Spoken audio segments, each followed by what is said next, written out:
welcome to Fresh Faced Comics, the comic book podcast where a lifelong comic book reader guides its friend through the world of comics for the first time. My name is Joey Morgan, the aforementioned lifelong reader. With me, as always, is Jacob Licklider, the aforementioned newbie. Well, we're killing Superman again. We are. And to kill Superman a second time with us today, we have a special guest coming back from our Sandman bonus episode. We have our good friend Mason. Hello, everyone. It is lovely to be back. I'm so excited to have you back. If you guys didn't listen to Mason's last appearance, he was on our fourth bonus episode? Was it our fourth? Yes. Where we covered season 1 of Netflix's The Sandman with him and our friend Marcus. And it was a really great conversation. I just love doing videos with Mason. It's great. Very excited to talk about this. So today we're talking about All-Star Superman by Grant Morrison, which is a pretty big deal because Jacob, I know you've been pining to read some Grant Morrison. I've wanted to do this. Yes, this has been on my list of things that anything by Morrison really that I want to read. Mm-hmm. It just helps that, it's also one of the greatest Superman stories of all time. So, there's that. Possibly the greatest. Is it too early for me to say what you messaged me about your overall thoughts on this? It's a bit early for that. Okay, all right. I'll wait. But Mason, I want to talk about you for a second because I want to hear your overall comic book experience before this. Interesting. Okay. Yeah. I do think there was like a general question about this, so I'll keep it mainly based around comics because I think that there's a Superman experience question later on. But this is kind of my first experience with like a normal DC comic thing because I've let's see, I own the Sandman. I haven't read it yet, but I've listened to some of the Audible adaptation. And as for comics in general, I never really read superhero comics as a kid. I read the first omnibus of Miles Morales when I was younger. Oh, cool. But honestly, beyond that, this was kind of my one of my first modern experiences with a comic book of this kind before. That's cool. And going into it, did you have any expectations? And did it meet your expectations? Was there anything truly shocking in here that you didn't expect to see? So I knew literally nothing about All-Star Superman other than that it was I had heard the name a lot because it does seem it seems to be one of the more famous storylines for Superman. Yeah. But I didn't know anything about the plot going in. I literally thought it was the exact opposite of what it ended up being. I remember you telling me that. You were like, when I first told you to read this, you thought it was an origin story, which is pretty fun.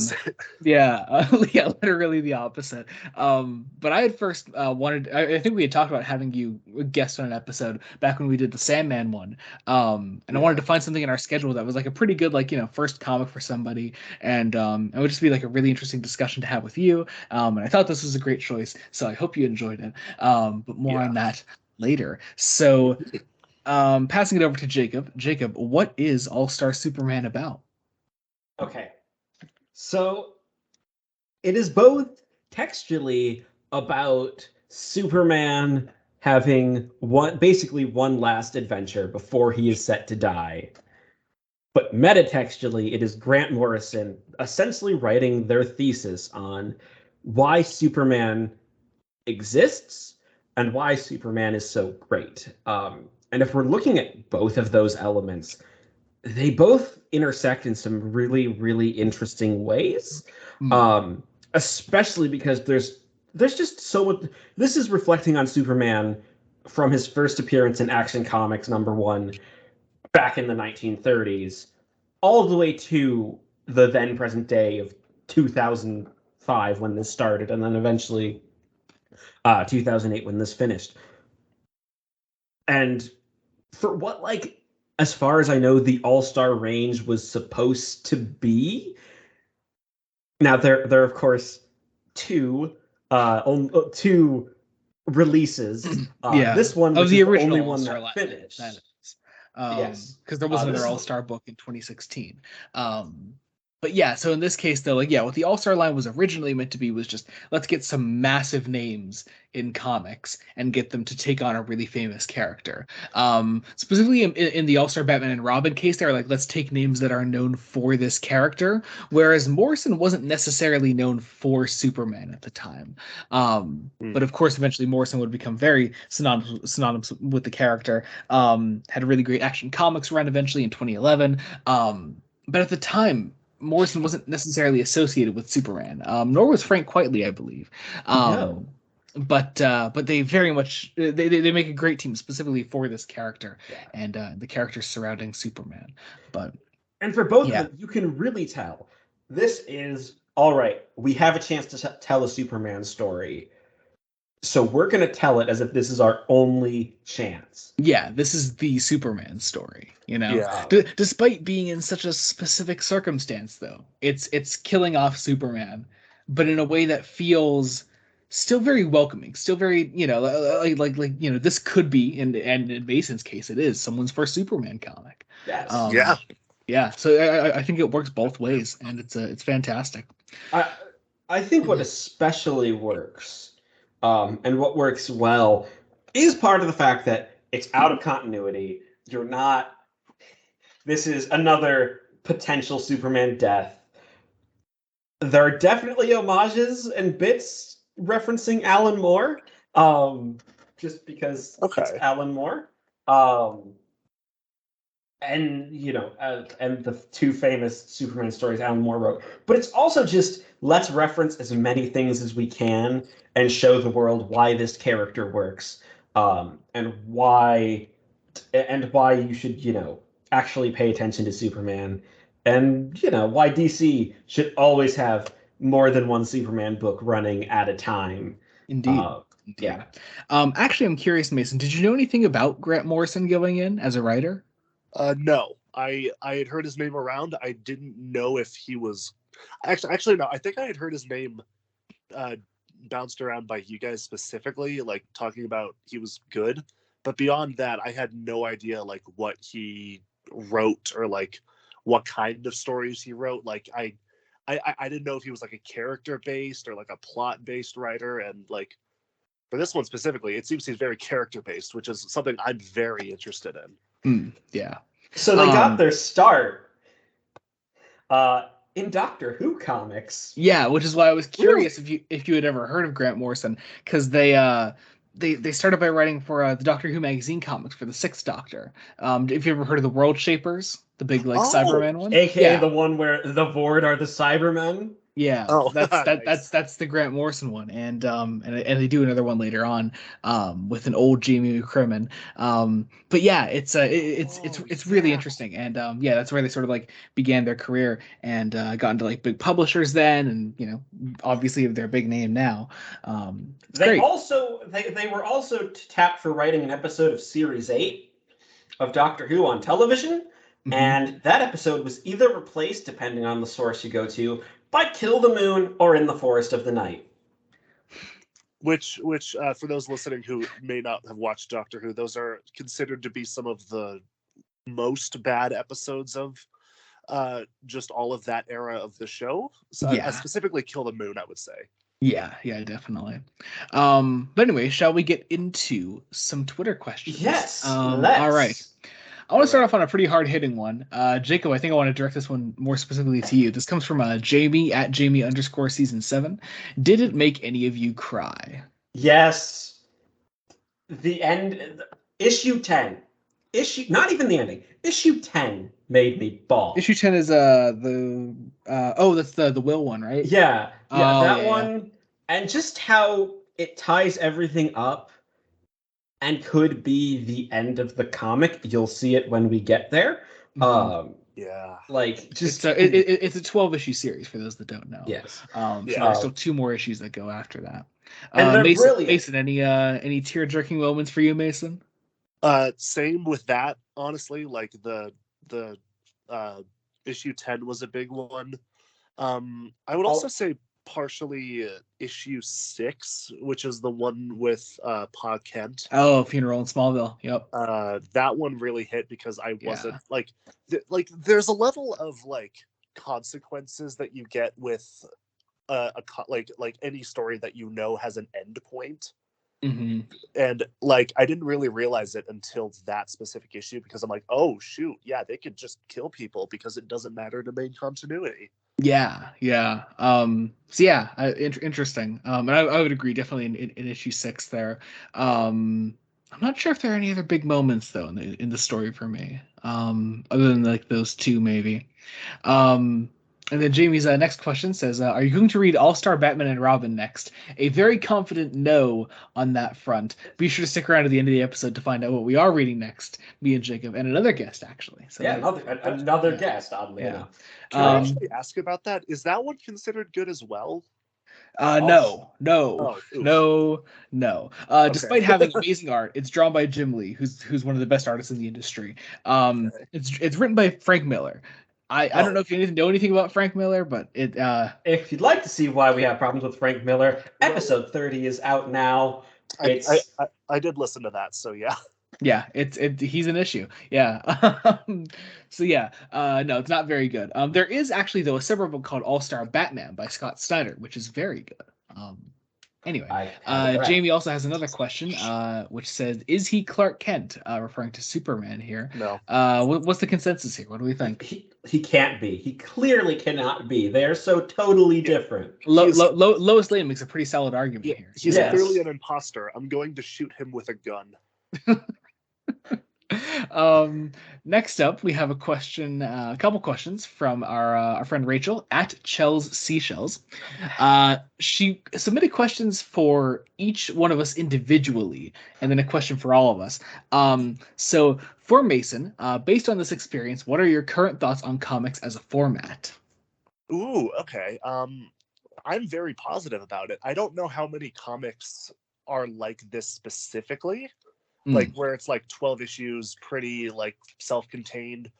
I would imagine more of them are a bit more far-reaching. It's true, but also there are a lot of like if you like this format, just the 12-issue series that like tells a complete story in that time span. There are a lot out there. Like there are a ton that you could read, and I could give some great recommendations. But yeah, if you're into that format, definitely there are a lot of like far ongoing titles. Things that span like dozens of issues. But yeah, a lot of stuff like this. Yeah, a lot of it's out there. But yeah, like I'm very positive about like comics as a format. Like I guess spoilers for my opinion. I really enjoyed this story, so it made me interested to see more. And I actually think we could say now you actually got your next comic independently then too. I did, yeah. You picked up a Spider-Man book, right? Yeah, because Spider-Man is my favorite superhero. Mm-hmm. And I had heard a lot of great things about Life Story, which is the issue I got, or the collection I got, and I'm very much looking forward to reading it. Yeah, you mentioning that you picked that up actually inspired me to pick it up myself, and I started reading it today, and it's pretty great so far. So, Rachel's next question is for Jacob. If you had to pick one adjective to describe why you love this take on Superman, what would it be? Human. If we can use human as an adjective. Ooh. That's valid. A good one. For me, Rachel asks, in your opinion, what's the best thing about Man of Steel 2013? Rachel is a friend of ours who I have argued with before about Man of Steel. Man of Steel is my favorite Superman film, hands down. One of my favorite comic book films, period. One of my favorite things about it is the score. Hans Zimmer's score, I think, is absolutely masterful. It gives me chills and makes me tear up at multiple times throughout the film. It's fucking beautiful. And then Rachel's question for all of us.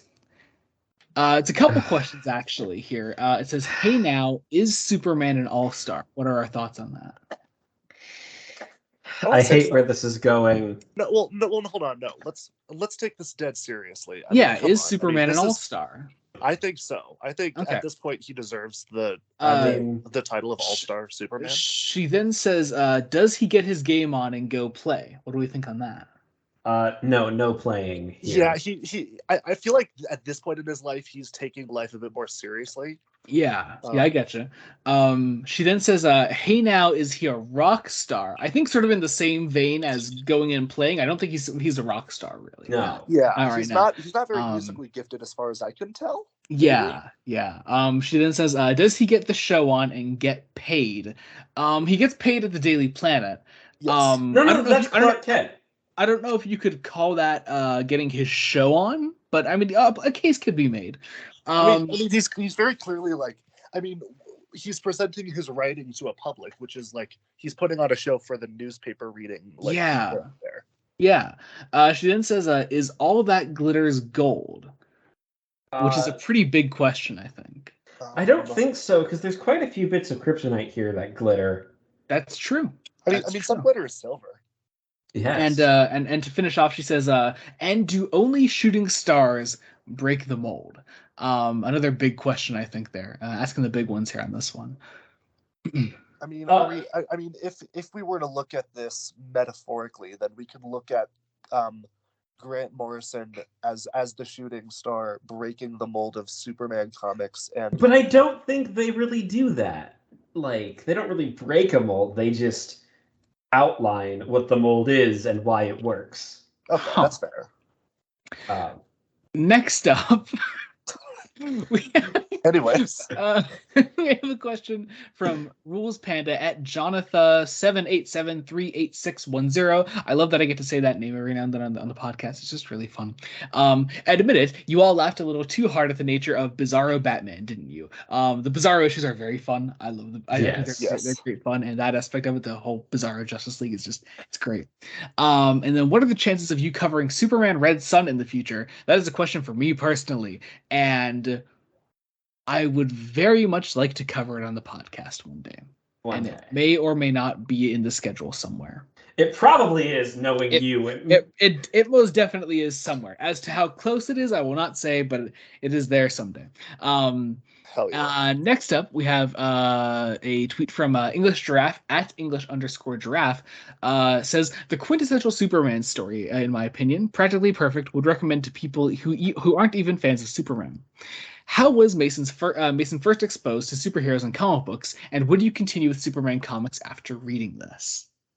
Okay, so I'll be brief, but my general experience with superheroes was I grew up on the movies more than anything, specifically the Marvel movies. Like I grew up on X-Men, Spider-Man, the MCU, even some of the weirder ones like from earlier. Like I do have a memory as an 11-year-old watching Howard the Duck, which was not a good experience. Oh no!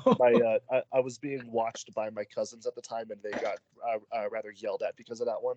I would imagine so. Isn't that movie also like rated R?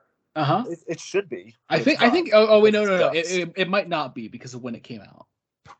But so my experience with Superman specifically was that I watched the first 4 Christopher Reeve movies when I was pretty young, and I liked them all at the time. And I watched Man of Steel in theaters in 2013, as well as Batman v Superman in 2013. I won't get into my opinions because I feel like arguing with Joey is probably not a good way to spend our time here today. Indeed, this is my podcast. I can kick you off at any second. Understandable, but that's our podcast, Joey. I mean, if it counts, I did play the Lego Batman games, so I do have like that kind of experience. But like mainline Superman, it was just like the first 4 of those movies, as well as the DCEU movies. Okay, so, yeah, cool. Had you ever seen Had you ever seen the Brandon Routh movie, Superman Returns? I have not. No. Okay, that's a really good one actually. I like that one. Okay. But yeah, and then part of that question was, would you continue? Would you continue reading Superman comics? Yes. Yes, I would. It would depend on what it was, because, again, I'm really interested in this like isolated like storytelling. So if there's other Superman stories that are like it's just this there are a lot of really good like Superman like miniseries out there. I would love any recommendations for that. For All Seasons is great. That's a great story. I won't go on like a full list right now, but yeah, there are options out there. Okay, then absolutely, I would love to. Awesome. We got a DM question to us today from our friend Andrew, who's been on the podcast before, who's no longer on Twitter. Says, how does Superman's character here compare to other comics and forms of media you've experienced of him? Jacob, I think that's a question for you, I would say. I would like to hear your answer on that. So what's interesting is I think this really is like a distillation of practically all of the aspects. I was DMing Joey immediately after I finished, and I said, so when I read this, I had specific voices for a lot of the characters. Oh yeah, you sent me a cast list pretty much of Yeah. like who you were reading these characters as. And we disagreed on Superman Actually, specifically. we flip-flopped, didn't we? Yes.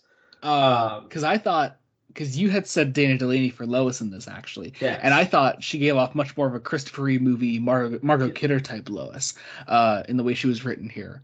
Especially in how she speaks on Superman's identity and his relation to Clark.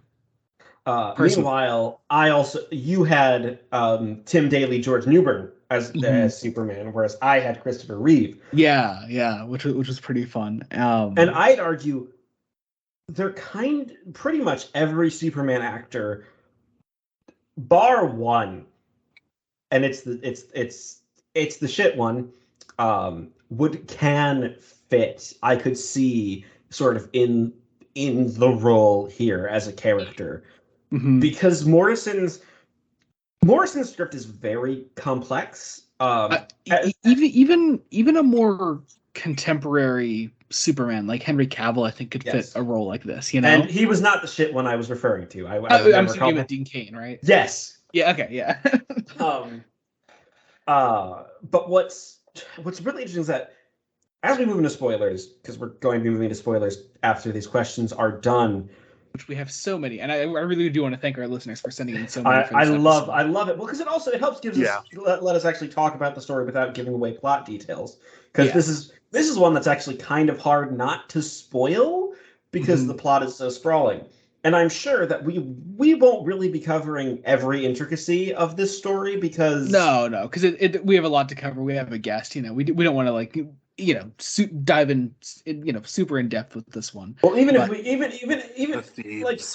going so in depth is just going to be impossible because you could read this and find something new to like and find a new angle. There are so many layers to this story, I think, and absolutely, yeah. Like I wasn't able to like fully finish it, but I did reread parts of it, and like I was like finding a bunch of new stuff like from a reread that I hadn't noticed the first time. And the first time you read the whole book in pretty much a day, right? Yeah. Which was so funny. I love that. I wasn't expecting to do that. Yeah, I mean, if you want a testament to the quality of the book, Mason, who has barely read any form of comic before, read it all in a day. So there's that. Yeah. And it's not exactly a short book. It's 12 issues. It's 12 issues, and they are long issues. They're issues you kind of want to take your time with. Substantial. Yeah. So we have two questions left. First, I want to go with one from a friend of mine named Ian at Uncle Funkle on Twitter. Jacob, I really want your answer to this one. Ian says, "How am I supposed to get invested in any fight involving Superman when he is so powerful? It's the one thing that holds me back from fully liking the character." So, I'll attempt to be brief. One, this question is fundamentally flawed. Because I've had people tell me that before. When I tell people like I've actually had this conversation in like the past few months. I told somebody that I really like Superman, and they said like pretty much that exact same thing to me, and I've always had a really hard time answering that. You could take that question and flip it to pretty much any DC hero. You know that they're going to win. If it's a Batman fight, how am I supposed to get invested in a Batman fight when we know that Batman's so smart he's just going to outsmart the villain? And like, it's sorry, go ahead. You're part of the issue is the question implies you're approaching media essentially on the level of the fights are the most important thing when really they shouldn't be. Of the Superman I've read, we've done 5 episodes of the Death of Superman for the podcast. We're doing this. I've also read the 80 Years of Action Comics collection, which is a beautiful collection with just some wonderful stories that go into several different directions. What you need is you need to be able to get invested into the character, what the character represents, and understand at least a little bit of the history of who Superman is, how he's evolved, and the fact that it's not really the how is Superman going to defeat the villain, it's how is this going to affect Superman as a character, as Clark Kent. There's obviously a reason that when they introduced the character of Jonathan Kent, he took off, because it's then asking another question: how will this character now react and change due to being a father? Superman as a character is essentially supposed to represent the absolute best of humanity, humanity in its purest form, and he's a character who writers who screw up writing Superman often screw up for that reason of they're not invested because, oh, he's so powerful, oh, he has random powers. This is a miniseries where Morrison upholds the great old golden and silver age tradition of let's just keep giving Superman weirder and weirder powers just at random points. But they never feel terrible because you're so or like bad writing. And also at the end of the day, that those powers and these fights are not what Superman is about. That's not what the story is about. It's, they're a way of telling your story. It's a way to get from point A to point B. At the end of the day, how this happens, how these fights go down, how his powers interact with these characters, that's not what matters. It's what the character is saying, I believe. And it's what they do, and it's how they interact and how they develop. And this is kind of a perfect example of it. I'd argue the death and return of Superman gets really interesting once Superman's off the table and you're seeing other characters interact without him, as well as once he's back and seeing how the death has changed him. You need to center Clark Kent at the front of your mind when reading Superman, and who this small town journalist from Kansas really is, and sort of what he just represents. Mason, I believe you had a point earlier. Yeah, I mean, if I were to take a different example, Anakin Skywalker and Obi-Wan Kenobi aren't gonna die, but that doesn't make the Clone Wars less interesting. I agree. And Superman's not even the most invincible superhero, I imagine, in DC. I don't know much about DC, but I've never heard this point made about Wolverine. Yeah. It feels weirdly pointed. Yeah, back to what Jacob was saying earlier. Like you could apply this argument to pretty much any superhero, because they're all designed to be these godlike beings that can survive anything pretty much. They're all going to keep surviving. They're all going to keep going on because comics as a medium forces them to keep going on, and they have to keep being there. Nothing is going to actually completely take them off the table. Nothing's going to actually pose a real threat to them. So yeah, I don't know. I think it's an odd point to make. But yeah. Last Twitter question comes from the Mason 256 at the GD 256. It says, "Hello, future Mason. It's past Mason. How's the podcast going so far?" It's going pretty well. Thank you so much for asking. Yeah, really great question from past Mason. Thank you, past Mason, for submitting, and thank you to everyone that submitted for this episode. Because my God, this is one of our longest non-spoiler sections because but I'm super happy to see it. We had. I'm happy to see it. I think it's important. Yeah, I agree. But I think it's finally time. Obviously, read this book. It's amazing. We're about to go into why. I don't know how long this episode is going to be. I feel bad that in the non-spoiler section we haven't gushed at all about Frank Quitely's art. Because my God, the art, there were several points where I'm like, okay, this art is amazing. It can't possibly get any better, can it? And then it gets better. One of my favorite little things is that Clark Kent is so well designed to be like meek, even though he's still very clearly like Superman just hiding, but like he's like all hunched over, his face is all flustered, and like the design of it is so good. Oh, totally. Yeah.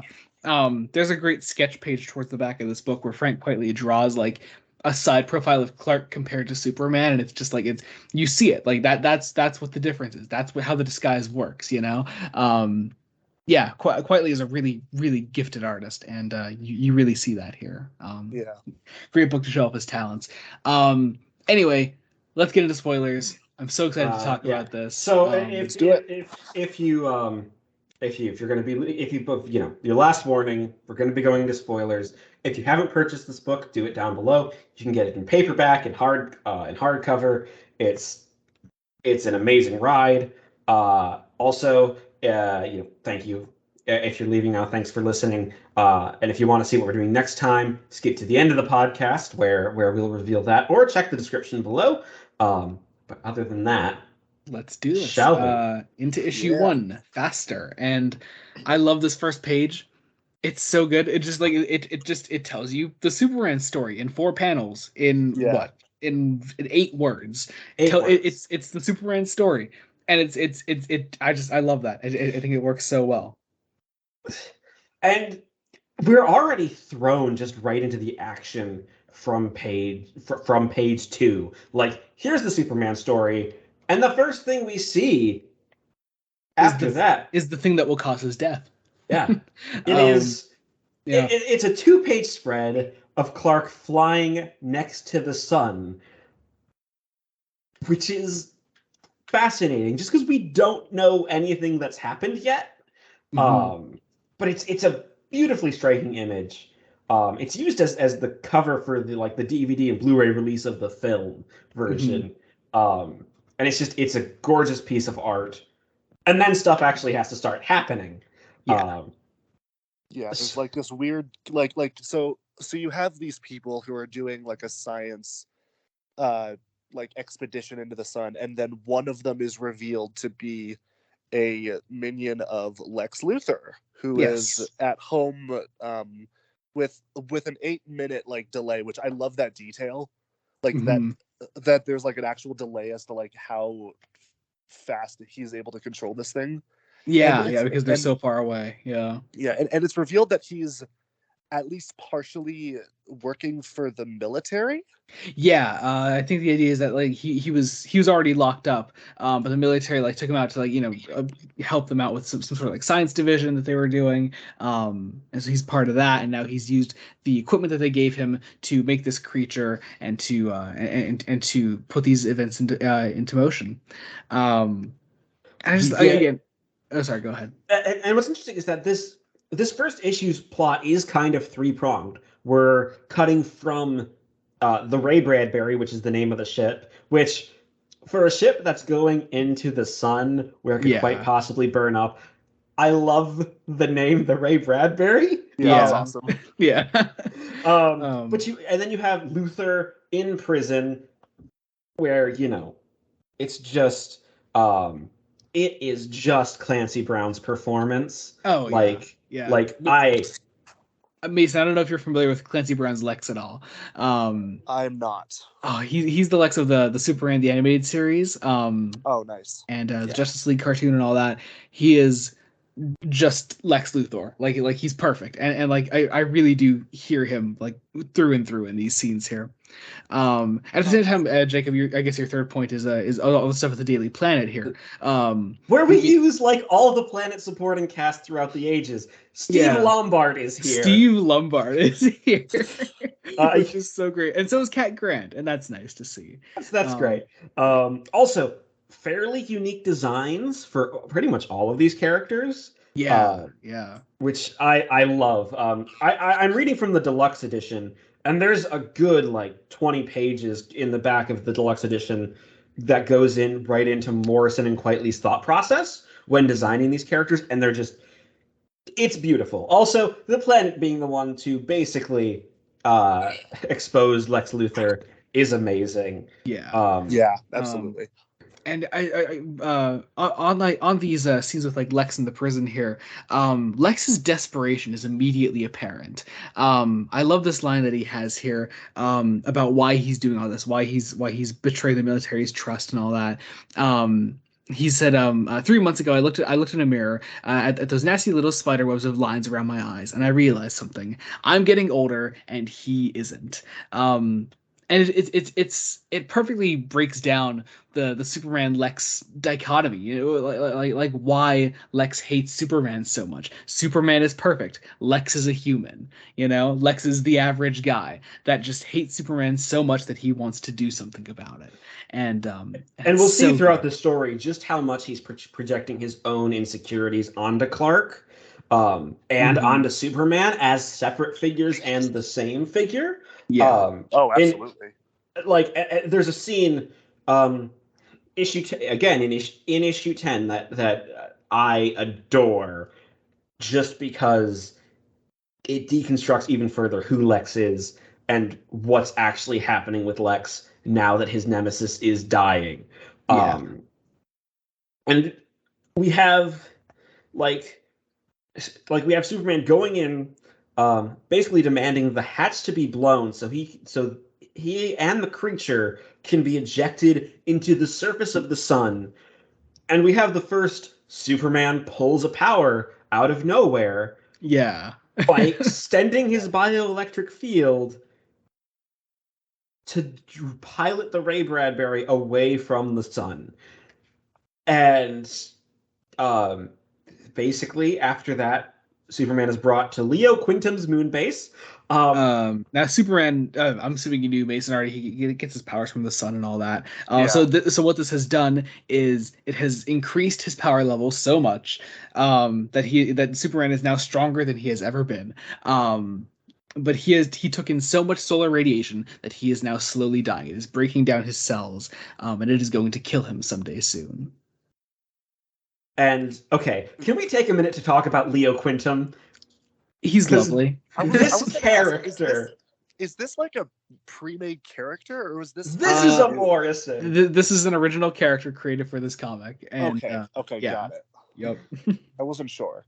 Yeah, I the love I whole love the whole Ray Bradbury project here, this whole thing, this is all created for this story. So it's clearly homaging a bunch of different ideas, like the Project Cadmus stuff, um, as well as just in general some of the science fiction ideas of the Silver Age. Like, look at this man and the way he's drawn, Yeah. and the coat.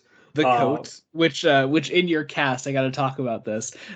You had envisioned Quintum as played by one Colin Baker, absolutely. which is so perfect. I still say, someone get Dirk Maggs on the phone. We'll make this a 12-part radio drama. We can Yeah. cast Colin Baker in the role and have it like just broadcast on the Yeah. BBC. Yeah. It Genuinely, could that totally would be work. awesome. Yeah. But anyway, so Superman has delivered the bad news. And It's interesting how he takes it through the rest of this, because I don't want to say there are points where he breaks down, but there are points where his facade slips. yeah, and the facade Yeah. is immediately created in this moment. He sort of just he feels Clark feels as if he has to act this way at the news of his impending demise. Um, and so you see that like he puts up this shield immediately, and he doesn't actually say that much in the scene here. Like Quintum is doing most of the talking here, and you can see that he's just processing this information, but still keeping up that shielded exterior. And we find out we find out sort of what the project is, which is cool, which is quite cool, just to give the Earth insurance for the inevitable when Superman is gone. Mm-hmm. Yeah. And we set up this idea that there are things Superman has to do, which is the things Superman has to do is what the rest of this miniseries is. And we start immediately back at the Daily Planet, where we get to see Superman as Clark Kent, um, basically with Perry White saying, being annoyed that this is wait, he said, exclusive interview, he said, Clark Kent is fired in 5 seconds, and we see Superman saving a kid and their dog from being run over by a truck as Perry counts down 3, 2, hold the presses. Clark comes in. I love this full panel here where you see him just like in all these different poses walking through the office past Steve Lombard and all that. I think it's just so smart. I love knocking Cat Grant's purse over, dropping his own papers, making Lombard lose his coffee, retying his tie, and falling flat on his ass at the desk of Perry White. Mm-hmm. And I love it. Perry says, where the hell have you been, Kent? And he's like, working on my suntan, Chief. As you see the kid that he saved from the truck. I think it's so smart. Yes, I love it. Now, Mason, what was your experience with the Daily Planet crew? Like, you knew Perry White and all that? No, no idea. I knew Lois Lane and Jimmy Olsen and the guy who's like in charge, and I forgot his name. Perry White. Oh, okay. Then yes. Yeah. I knew those 3 names from like.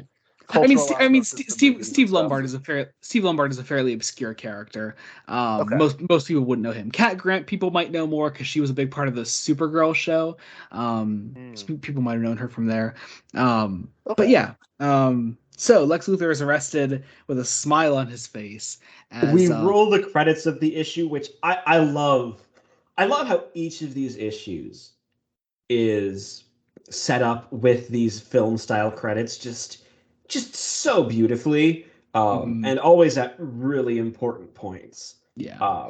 And then we get our epilogue where Lois and Clark are walking home. We set up in this universe that Lois does not know that Clark Kent is Superman. She is not together with either Clark or Superman. And in this moment, what's happening here is Clark finally decides to tell her. He has some things to do. This is the first thing on his list. He tells Lois that he is Superman by doing the classic opening up his shirt, and the Superman costume is there. Get this great last panel where she drops all her groceries, and that's the end of the issue. It's a just really great end to the issue. Yeah, really strong scene. I love that ending so much because from that moment on, it's like, well, the status quo is nullified. Anything can happen. Mm-hmm. Like, and that was the first moment for me reading this that made me go like, oh man, like, and like legitimately, like people can die, like things can change. She just knows that he's Clark Kent. Well, he tries to tell her that he's Clark Kent. That doesn't work out, but yeah, to get ahead of myself, but yeah. So we're going to issue 2 then, Superman's Forbidden Room, with a great cover here. It sets the tone immediately of like what you're getting into. It's Lois with this gun watching over Superman. It's a kryptonite gun, presumably. It's pure Silver Age. Like, yeah, the amount of Silver Age covers I have seen where Lois Lane or Superman is suddenly evil. Yeah. You feel like there should be some really hokey dialogue coming from like Lois's thought bubbles here, Yeah, it's great. But we open the issue really strong because Lois just doesn't believe Clark because he has spent so many years trying to tell her, trying to prove that Clark and Superman are not the same person, that straight up telling her does not convince her. And I think it's so fascinating because like her logic is sound. Yeah. She's like, I have tried for years to prove this, and now you suddenly just are okay with telling me. Yeah.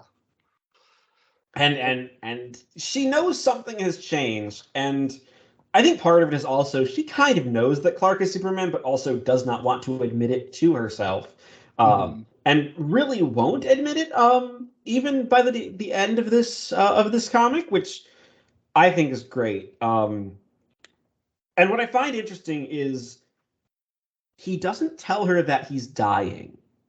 Yeah. It takes a while for anyone else to find out that Superman is dying. Yeah. Other than obviously our 3 major players who were there when it happened, and obviously would know, being Lex, Clark, and Leo Quintum.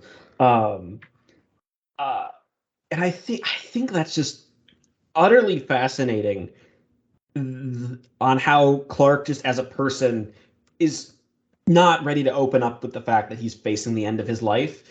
And I'd argue really won't until maybe issue 7, and even then he's still fairly reserved. Yeah, Yeah. But yeah, so Superman takes Lois to the Fortress of Solitude. She asks what happened to the big golden key, and I just love this idea of Clark replacing a giant ostentatious key with an equally ostentatious regular sized key that's made of dwarf star alloy. That only he can pick up. He like puts it back down on the ground for her to try like lifting up, and she tries to lift it, and it makes like a crack in the ground. Yeah, I love that. I love the little details of this comic. It's so good. Yeah. But yeah, we go into the main like sort of like trophy room here. I love the little bits of memorabilia here, like a play on Batman's like giant penny with Joker's face on it here. Yeah. Also, actual rocket ships.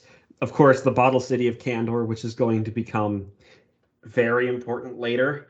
And it's a really nice start to the issue.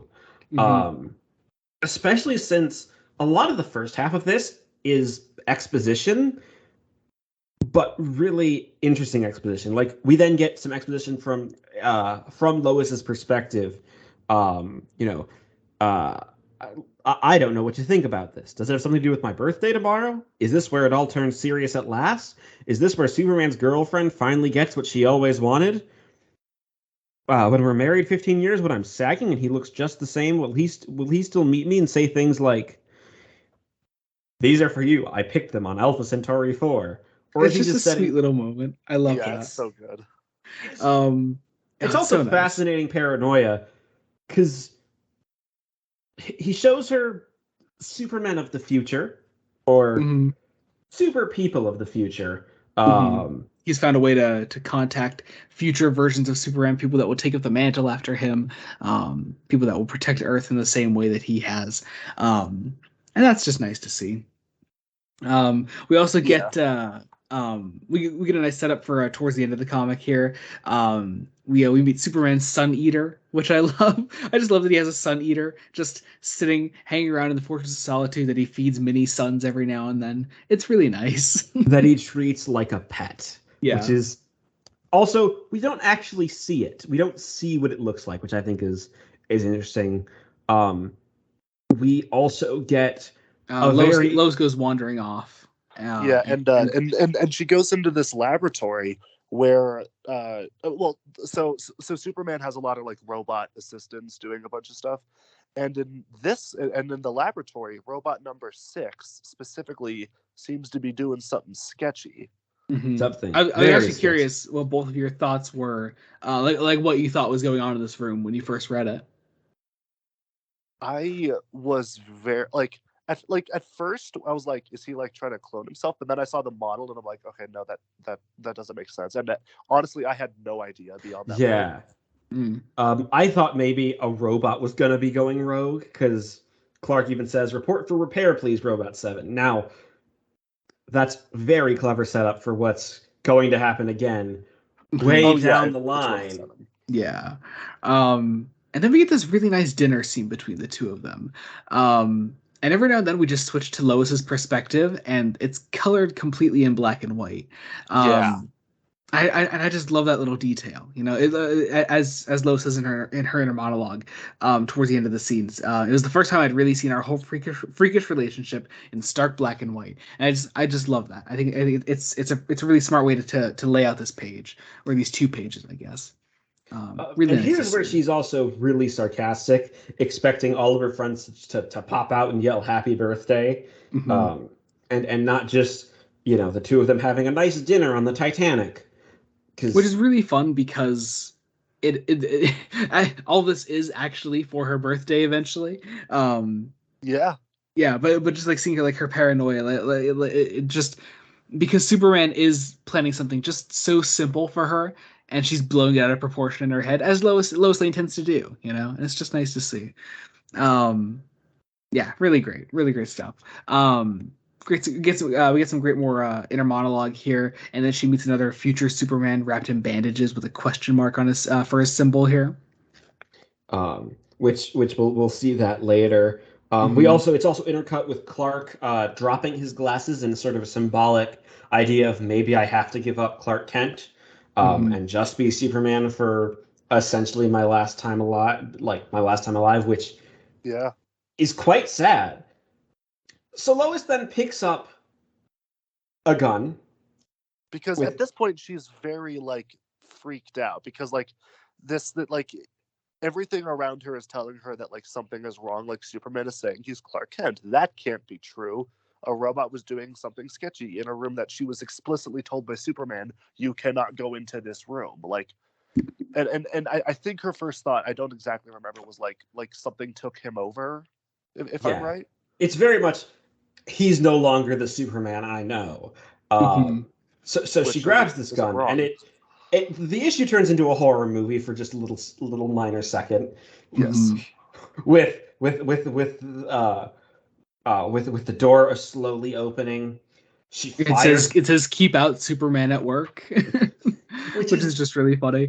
But yeah, she fires then, and Superman then realizes that he is now immune to green kryptonite, which is interesting. Insert another CinemaSins ding here for those who are obsessed with minutia of powers being pulled out of thin air. Well, except that like it's been established that with his trip to the sun, like he's literally gaining new powers left and right. Yeah, but these types of people don't care about that. They just think, ooh, plot hole. True. Well, they don't like stories. They just like plot holes. Exactly. But then it all is revealed. Superman gives Lois her birthday present, and it is a Superman costume or a Superwoman costume for her and her alone. He's going to give her powers. Well, I guess that's they say it here. He's going to give her powers for 24 hours, and she will get to be Superman for a day. And this is in the lab where Robot 7 was doing something sketchy, in the room where there's something being made that could give you the powers of Superman. Yeah.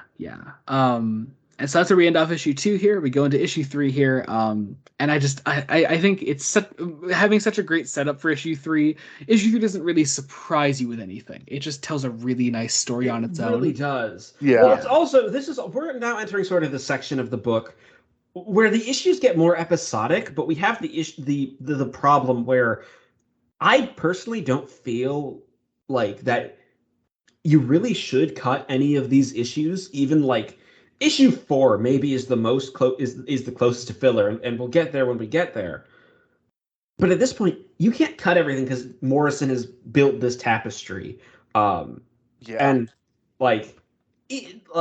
cutting things, you have to work. It's you can't easily cut things without at least having to work around them just a little bit.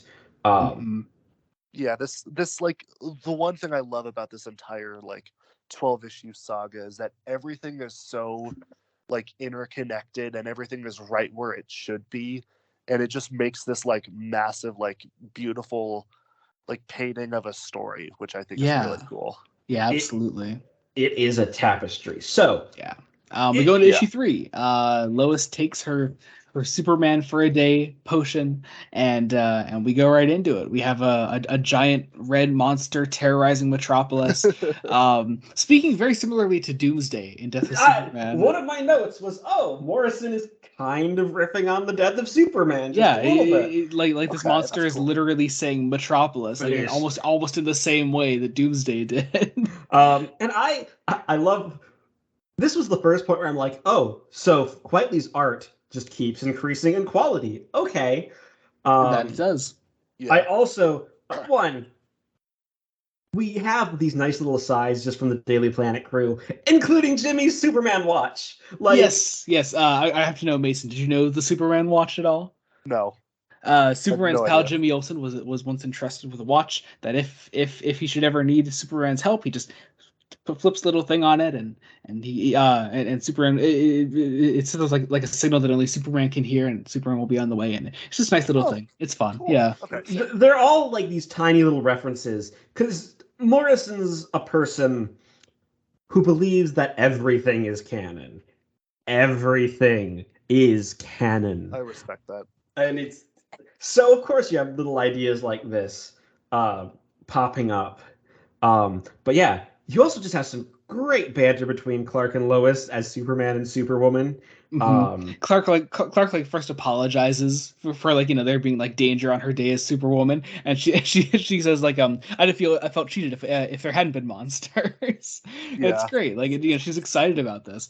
They go to fight this monster. And continuing the Silver Age homages, the monster's already being fought by another strong superhero character, and is thrown into space, kind of destroying the International Space Station. Great, yeah. So this is Samson, who, as far as I can tell, Samson and Atlas are DC characters from the Silver Age, maybe just Are they? restructured Okay. a bit. By Morrison to be,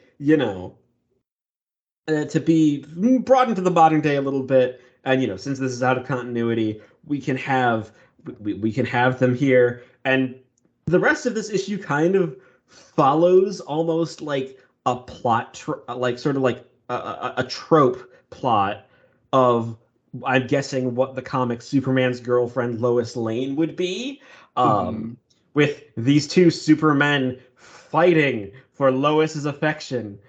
Yeah. I kind of love it. Like, oh yeah, it's really fun to read. The one thing that like really grabbed me was that you had like, I knew nothing about these characters, and I thought it was really interesting that you had two characters who are from completely different like religious stories, yes, but who are both known to be very strong. and I just thought that was pretty cool. Like, it was a nice like reference, I think. It's also like clearly kind of the point. Is Morrison is homaging just the over the top nature of these sorts of stories, and poking a bit fun at the inherent sexism of just having Lois be the object of desire of two men, as well as kind of deconstructing toxic masculinity just a little bit, because Lois doesn't fall for any of the bravado. Yeah. No, not even for a second. Yeah, it's still just her and Superman. And at the end of the day, it's not like, two bigger, stronger men came into the picture. Like, at the end of the issue, we still established that Superman can whip these guys in a second, Yeah. Yeah, it's great to see. But they deal with Kroll. That was the Red Monster's name. They return him to the underground city of lizard dinosaurs. Which is so funny. Led by the Dino Czar Tyrannico. I love this out there nature of these stories. Like, it's let's go over the top, but Morrison never like winks to the camera. It's all played oh so straight. Yeah. Samson and Atlas are still trying to impress Lois. They give her like this like bright alien necklace, pretty much. Samson. Oh, sorry. Go ahead. Yeah, from the layer of the Ultra Sphinx. And then we get our we're reminded for the first time since issue 1 that Superman is dying again. Samson is a time traveler, so he knows Superman's fate. He's like, you don't actually have that much longer. So he shows Superman a headline, Superman dead and all that. By Clark Kent. Does it actually say by Clark Kent here?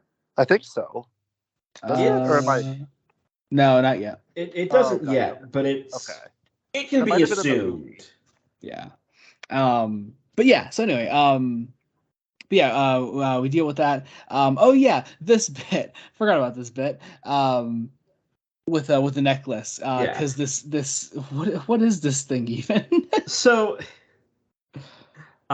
this is the Ultra Sphinx, and we're introduced here to sort of the mythic structure of what All-Star Superman is going to be.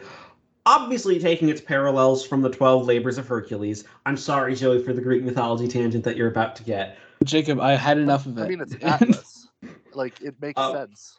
But, like, essentially Morrison posits that before Superman dies, he has 12 great feats that he's going to accomplish. In the comic, we see them all, but they aren't all named as such, and they aren't all necessarily as great a feat as the mythic nature would imply, very much playing off of the idea that some of these feats are just snowballing in retellings. And a like, fair bit of them happen in all in the same issue. Yes. Yeah, like issue 10, I think. The ones here that are explicit are you created life, you escaped from the Underverse, you overthrew the tyrant sun, and you answer the unanswerable question. So then the Ultra Sphinx shows up. It's pissed that it was stolen from, and of course Superman steps in to save the day, while giving both Atlas and Samson a deserved piece of his mind, because yeah, they kind of just came here to bait the Sphinx into fighting Superman.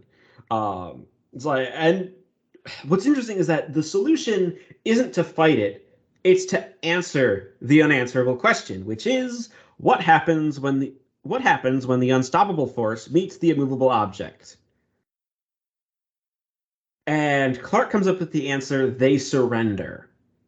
To which the Ultra Sphinx says, "Response acceptable," and it fucks off. And like this goes back to what we were talking about. Like the interest in these comics isn't about the fighting; it's about like these like moments between the characters and like how it affects the characters. Like we don't go to superhero stories to watch, like to think, oh, what if they die?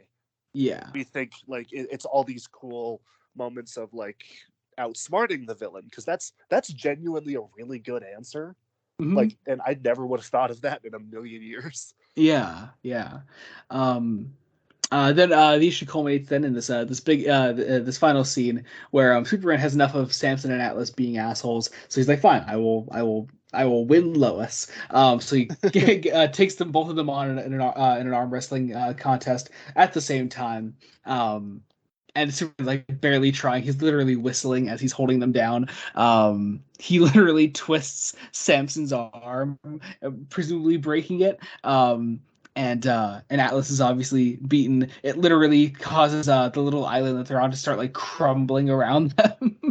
I love that. I think it's so funny. So Samson and Atlas back off then finally, and Superman and Lois finish their day together.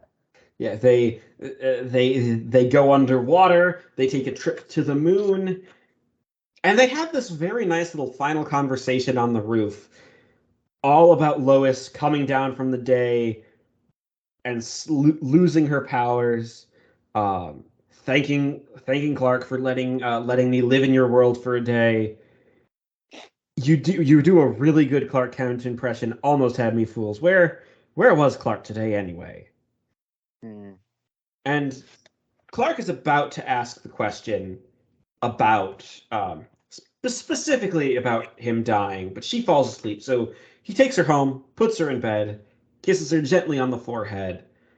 The issue ends with once again with the title "Sweet Dreams, Superwoman," and several articles from the Daily Planet. The first one, the Superman Dead article, where this is where we see that it's by Clark Kent. That's as right. well as a twist on the question. What happens when the unstoppable force meets the immovable object? Surrender to the new Luxus Samaritan. I love that. And it's a pretty ending. Yeah, this takes us into issue 4, which is probably the most superfluous issue of the run. It's the most superfluous, but I still wouldn't delete it because we just because a nice Jimmy Olsen story is just a nice Jimmy Olsen story. Yeah, we just had the tribute to Superman's girlfriend Lois Lane. Now we have to tribute Superman's pal Jimmy Olsen, and this cover is amazing. This was the issue that stuck with me the least. Whenever I first went through it, it's not bad by any means. That's fair. I mean, it probably is my least favorite of the 12. I'd agree with that, but I'd still say it's brilliant and amazing fun. I like it. It's also a lot of Morrison again playing with, what if Superman went evil? Yeah, playing around. That Silver Age classic sort of like, oh, look at this cover. This is, you would pick this up off the shelf because it's Superman attacking Jimmy Olsen, you know, and Jimmy Olsen wearing Leo Quintum's coat. Mhm. All the Jimmy Olsen costumes in this miniseries are utterly ridiculous. I love them, but it just works because they're played straight. Like, well, except for this first scene of the issue. Yes. Oh yeah. So Jimmy and his girlfriend Lucy Lane, I think, in Jimmy's apartment, which has several like tribute-ish images on the wall, including like Turtle Boy and an image of like Golden Age Superman and one. Which we did talk about Turtle Boy back in Death of Superman. Yeah. So Mason, this is a thing that in the Silver Age, Jimmy Olsen would just randomly get superpowers, and hijinks would ensue. This is like a common occurrence. This is a common occurrence, and the first thing we like, there's flirting. Jimmy is cross-dressing, and just for a story where he's, I got to be X person for a day, and he's rejected the next day at the planet. Perry White, says, I have to hand it to you, Olsen. Half the guys in the country hate you, the other half want to be you, and let's not forget the half that wants to date you. That's three halves, Chief. And so far, they're all guys. It's great. The idea here is that Jimmy has this column, the 4-a-day thing, where he talks about all these crazy things that he gets to do. So today he's going over to Dr. Quintum and his whole crew here, and he's going to be the head of project for a day. I just like that setup. It's a really fun idea. So he goes over here. He like sort of like tours the place. They tell him all about what they do there. I like this bit where he like walks by this giant door that says "Do not open until Doomsday." Yeah, that's cool. And yeah. And he goes into this. It goes into this room, which is I forget what is the pink room here. So this is where they have where they are mining the moon for different materials using a bunch of bizarros, which is just great. Jimmy, of course, so they're mining basically into what's a black hole. So Jimmy's going to be pulled into a black hole because it's Jimmy Olsen. So he activates his signal watch. We see some foreshadowing of Clark, basically being told, you need to get your hands dirty and you need to get that Lex Luthor interview. And he promises he'll have it on your desk by Friday. But he has to go because he left the oven on at home.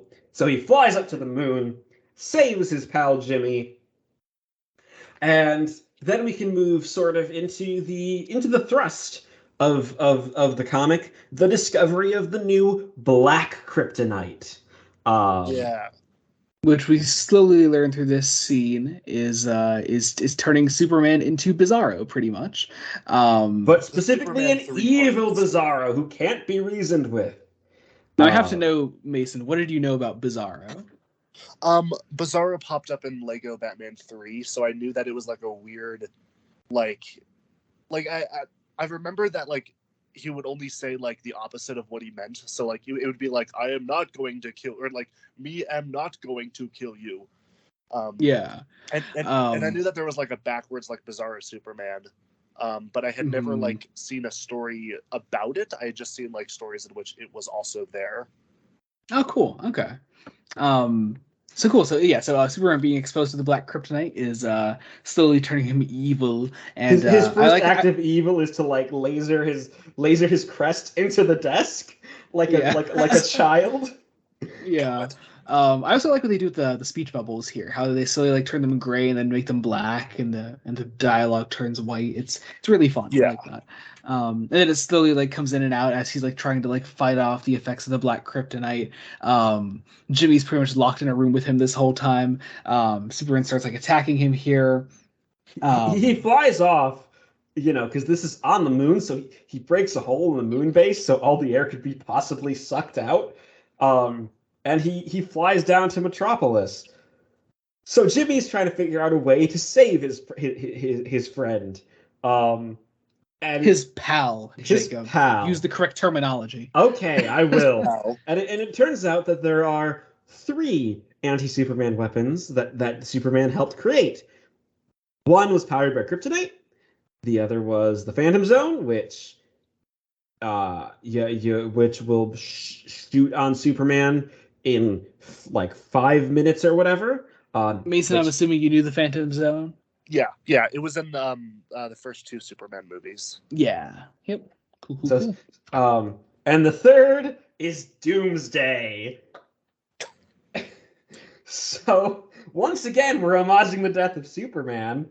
But also this time directly implying that the death of Superman did happen in this universe, sort of. Yes. Which is funny because a lot of that story relies on the fact that Lois and Clark are soon to be married. And they know each other's identity. Yeah. I love that. Once again, the Morrison idea, like everything and nothing is canon. It's great. I love that so much. That's my favorite attitude about just long-running franchises. Yeah. You just got to constantly reboot it. Yeah. But yeah, so Jimmy Olsen here decides to take the Doomsday weapon with him, injecting it himself, basically making him Doomsday. Now, Mason, you knew Doomsday, I assume? If anything else by reputation, I guess. Yes. No, never mind. No, forget I talked. It's okay. Okay. Well, gotcha. I know you listened to our episodes on the death of Superman. I did. Yeah, I listened to the first 3, and I was like partway through part 4. And I know of Doomsday. I've never interacted with him directly in a story, but I do know of him. Yeah, as a character, he's hard to do in stories, and this one just takes this nice camp appeal of it and makes it work. Yeah. So you have Doomsday Jimmy and Bizarro Superman. Horrifying. It's the image of Jimmy Olsen as Doomsday with laser eyes. Right. It's simultaneously like funny and really horrifying at the same time. But it's pretty great. But yeah, because Jimmy Olsen is Doomsday, and he's able to stop Superman. He's able to subdue him until the effects of the black kryptonite wear off. And Jimmy himself is transforming them back into himself. And I love this bit here because in the first scene between Jimmy and his girlfriend, they talked about Frankenstein on Ice, right? Yeah. And here, after they crash through this window here, and we stop Superman's rampage, these 2 guys in suits come up to them, say, excuse me, I know this is going to sound insane, but Nathan and I are the producers of the Broadway smash Frankenstein on Ice. Here are some VIP tickets for the opening night. You and Superman just saved our lives from that terrible monster. And it's so great. I absolutely adore that. That was so good. Yeah. I like to think I like to think that at least one of the one who speaks the most of the dialogue here is kind of based on Gene Hackman. Just a little bit. He looks like Gene Hackman as Lex, yeah. I can see that, yeah. But yeah. And then we have, a follow-up with Jimmy in the hospital. Every wrong is righted. We also find out Jimmy's a really good computer hacker and kind of hacked into the project's computer system, so now has all of their financial information. That doesn't come up again, I believe. No, it's just there. It's just Jimmy Olsen. Yeah. Also, so he gets Project to do one last favor for him. He lets himself into his ex-girlfriend's apartment and sweeps her off her feet. Announces he stole one of Leo Quintum's 365 identical rainbow coats. Implying that Quintum wears a different one every day. But they are all identical. Gives her the tickets and it says, "Oh, by the way, have you seen the moon? What do you think? Did my curse wear off?" And on the moon it says, "I love Lucy. Jimmy Olsen, get over here. It's and so that's sweet. how we end. I love it. We love Jimmy. Yeah. It's one of the most like upbeat endings that any of these comics really have. Mm-hmm. Like it's so nice and sweet. It's really nice. Really nice to have that, especially going into issue 5, the Gospel according to Lex Luthor, which yes. Like, okay.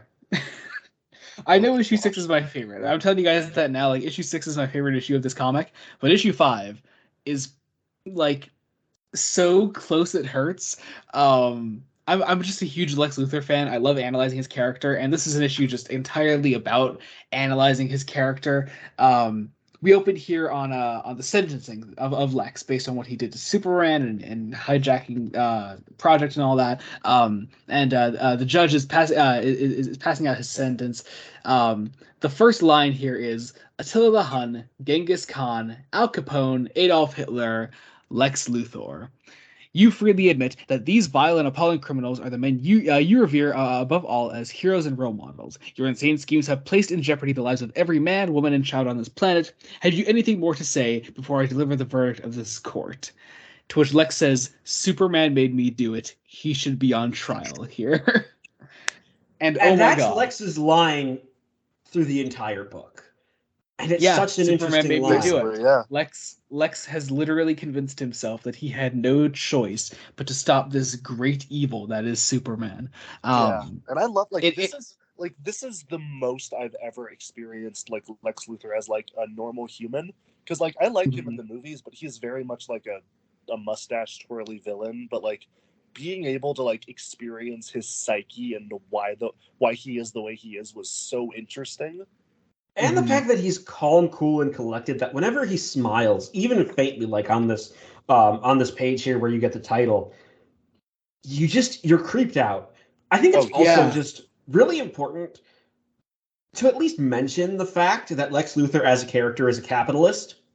And a lot of this kind of represents, how capitalism likes to shift the blame away from itself. Because that's all Lex does. It's Superman who causes all the problems, not me. I didn't, make Superman destroying robots, a genetic creature to murder someone, and possibly kill a bunch of people in the Crossfire. And this is only the first page, because then the issue is Clark Kent getting the exclusive interview with Lex Luthor, which I know you have thoughts, Joey. It's like I could talk about this issue forever. I could do a whole podcast on this one issue. But being as brief as possible, Clark goes in to meet with Lex for his interview. This is after Lex has been given the death sentence by the electric chair. Clark goes in to meet him, and the first thing Clark does is save Lex from death. Lex is working on this like little robot experiment, and he has like these like really like dangerous wires sticking out. And what Clark does when he steps in is he purposefully like makes it seem like he trips on the wires and he unplugs everything, and basically saving Lex from killing himself just there. And just that perfect dynamic there. Clark saves him. I just love that moment. And that's kind of what Clark does throughout this entire issue, because we don't see Clark as Superman at all here. Yeah, it's just Clark Kent. Yeah, it's fascinating. So Lex takes Clark into his sort of training room. He's running on a treadmill as he's delivering this monologue about again, this whole issue is just Lex's psyche. It is just him laying out, as the issue is titled, The Gospel According to Lex Luthor. I love this. We get like a look at how Lex looks down on Clark. And why, like so many people, like Lois, like so many others, will never see Clark and Superman as the same person. In how Lex talks to Clark here, right down to just like Superman starting the interview and writing things down in his notepad, and like Lex criticizes the fact that he's using shorthand. I just like that. He's trying to emasculate Clark, and like he calls him fat at several points, which is interesting because Clark Kent is sort of portrayed throughout this entire comic as this lumbering man who's he's a bulky guy. Like, and it's sorry. Go ahead. Oh no, I was gonna say, like, one of the most interesting things that he does to like try to emasculate him is like, man, like if Superman wasn't around, then maybe Lois would like a simple farm boy like you, or whatever it is exactly that he says. I'm not sure, but like it's so interesting watching this character talk to Superman about Superman without realizing that it's like that's like I'm sure that other comics do it all the time, but like it was so interesting to see it here. What I also find just so interesting about this exercise scene in particular is that Lex isn't exercising for himself. He's exercising because he's so jealous of Superman, and he thinks Superman is kind of attractive. Yeah, he has Clark feel his muscles. He's like, we all fall short of that sickening inhuman perfection, that impossible ideal. Feel that, Kent. Real muscles, not like his. Go on, feel. It's easy to be strong when you just happen to come from the planet Krypton. This takes hard work. He just. And also, I just like that you said the attracted line, Jacob. It makes me think of fucking Superman Doomsday. Yeah, I mean, the scene there. Is that the one with romance cover Lex Luthor? No. That movie has a scene where Lex makes a robot duplicate of Superman. At one point, he tricks him into a room, pins him down on the ground, shirtless, and like screams, and he's like, "Why did you leave me?" It's just Holy a weirdly shit. homoerotic scene between Lex and a fake Superman. We talk about it in our Return of Superman episode, and it has some of the weirdest homosexual undertones. It is seriously, like, just in regards to Lex, it's so funny. I mean, Jimmy is just outright gay in that movie. Yeah, and it's not it's great great representation, but the movie is a time. It is horrible, but it's fun. It's entertaining for all the wrong reasons. Yeah. So we start going through the actual prison then. Is Luthor's also like, he just wants to gloat that Superman is dying, and is like, come on, Clark, you have to have noticed that he's dying, right? I did that. But yeah, they go through the prison. Yeah.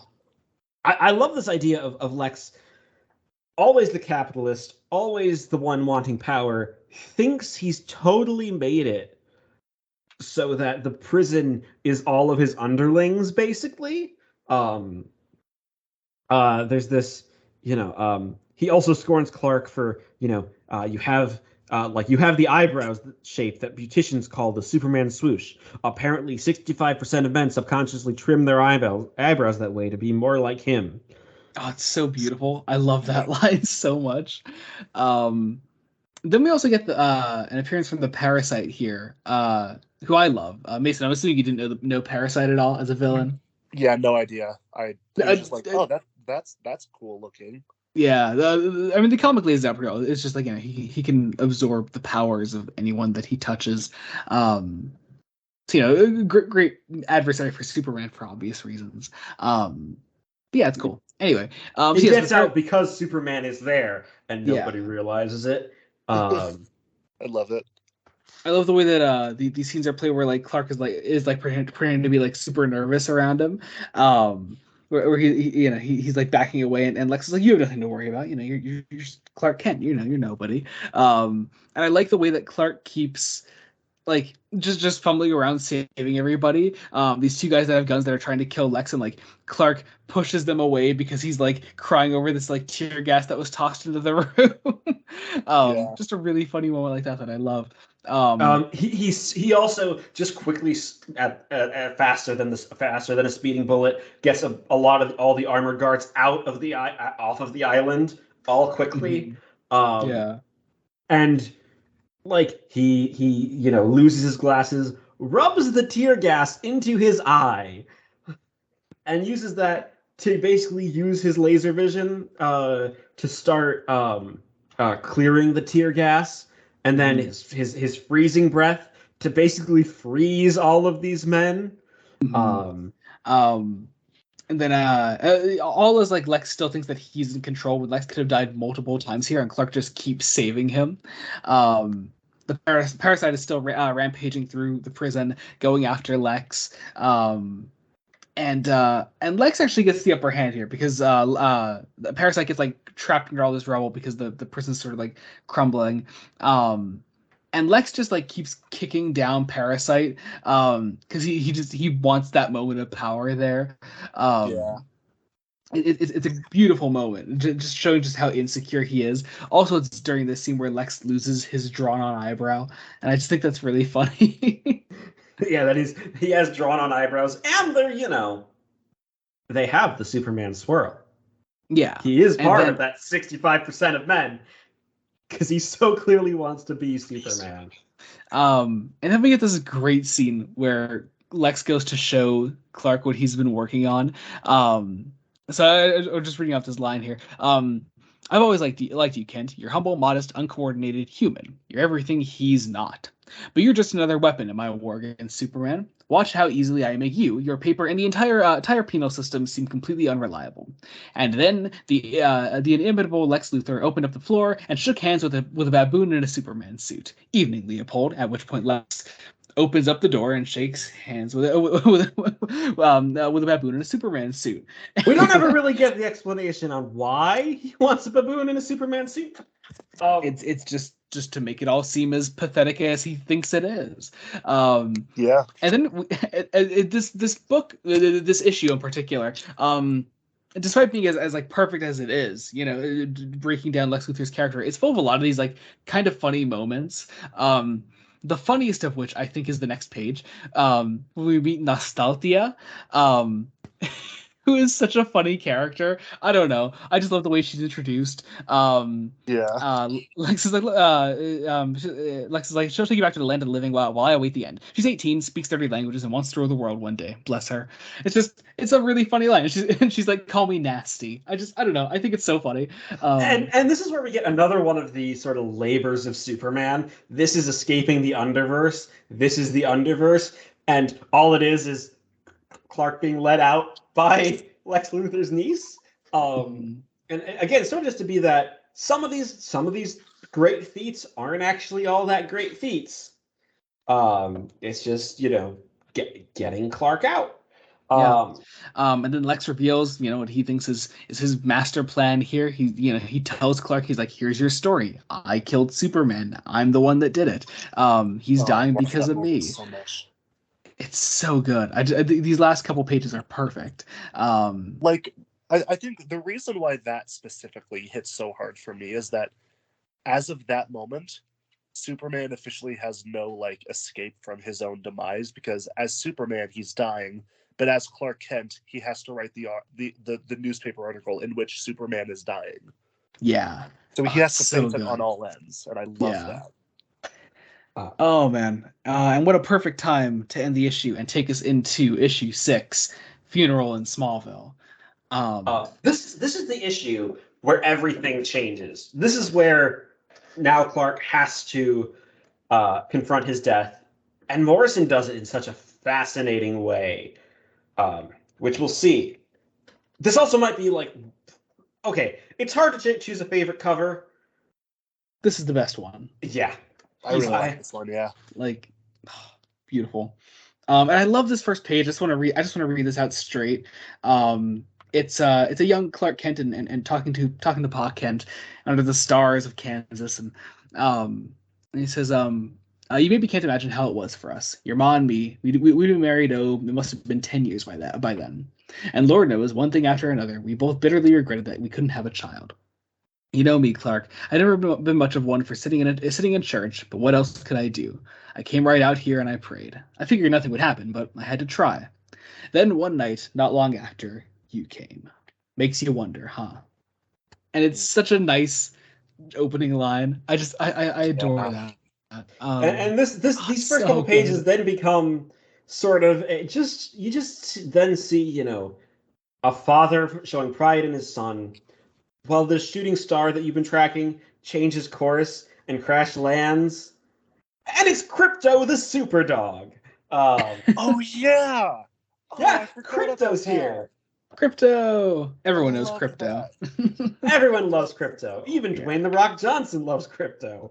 And Dwayne The Rock Johnson is Krypto.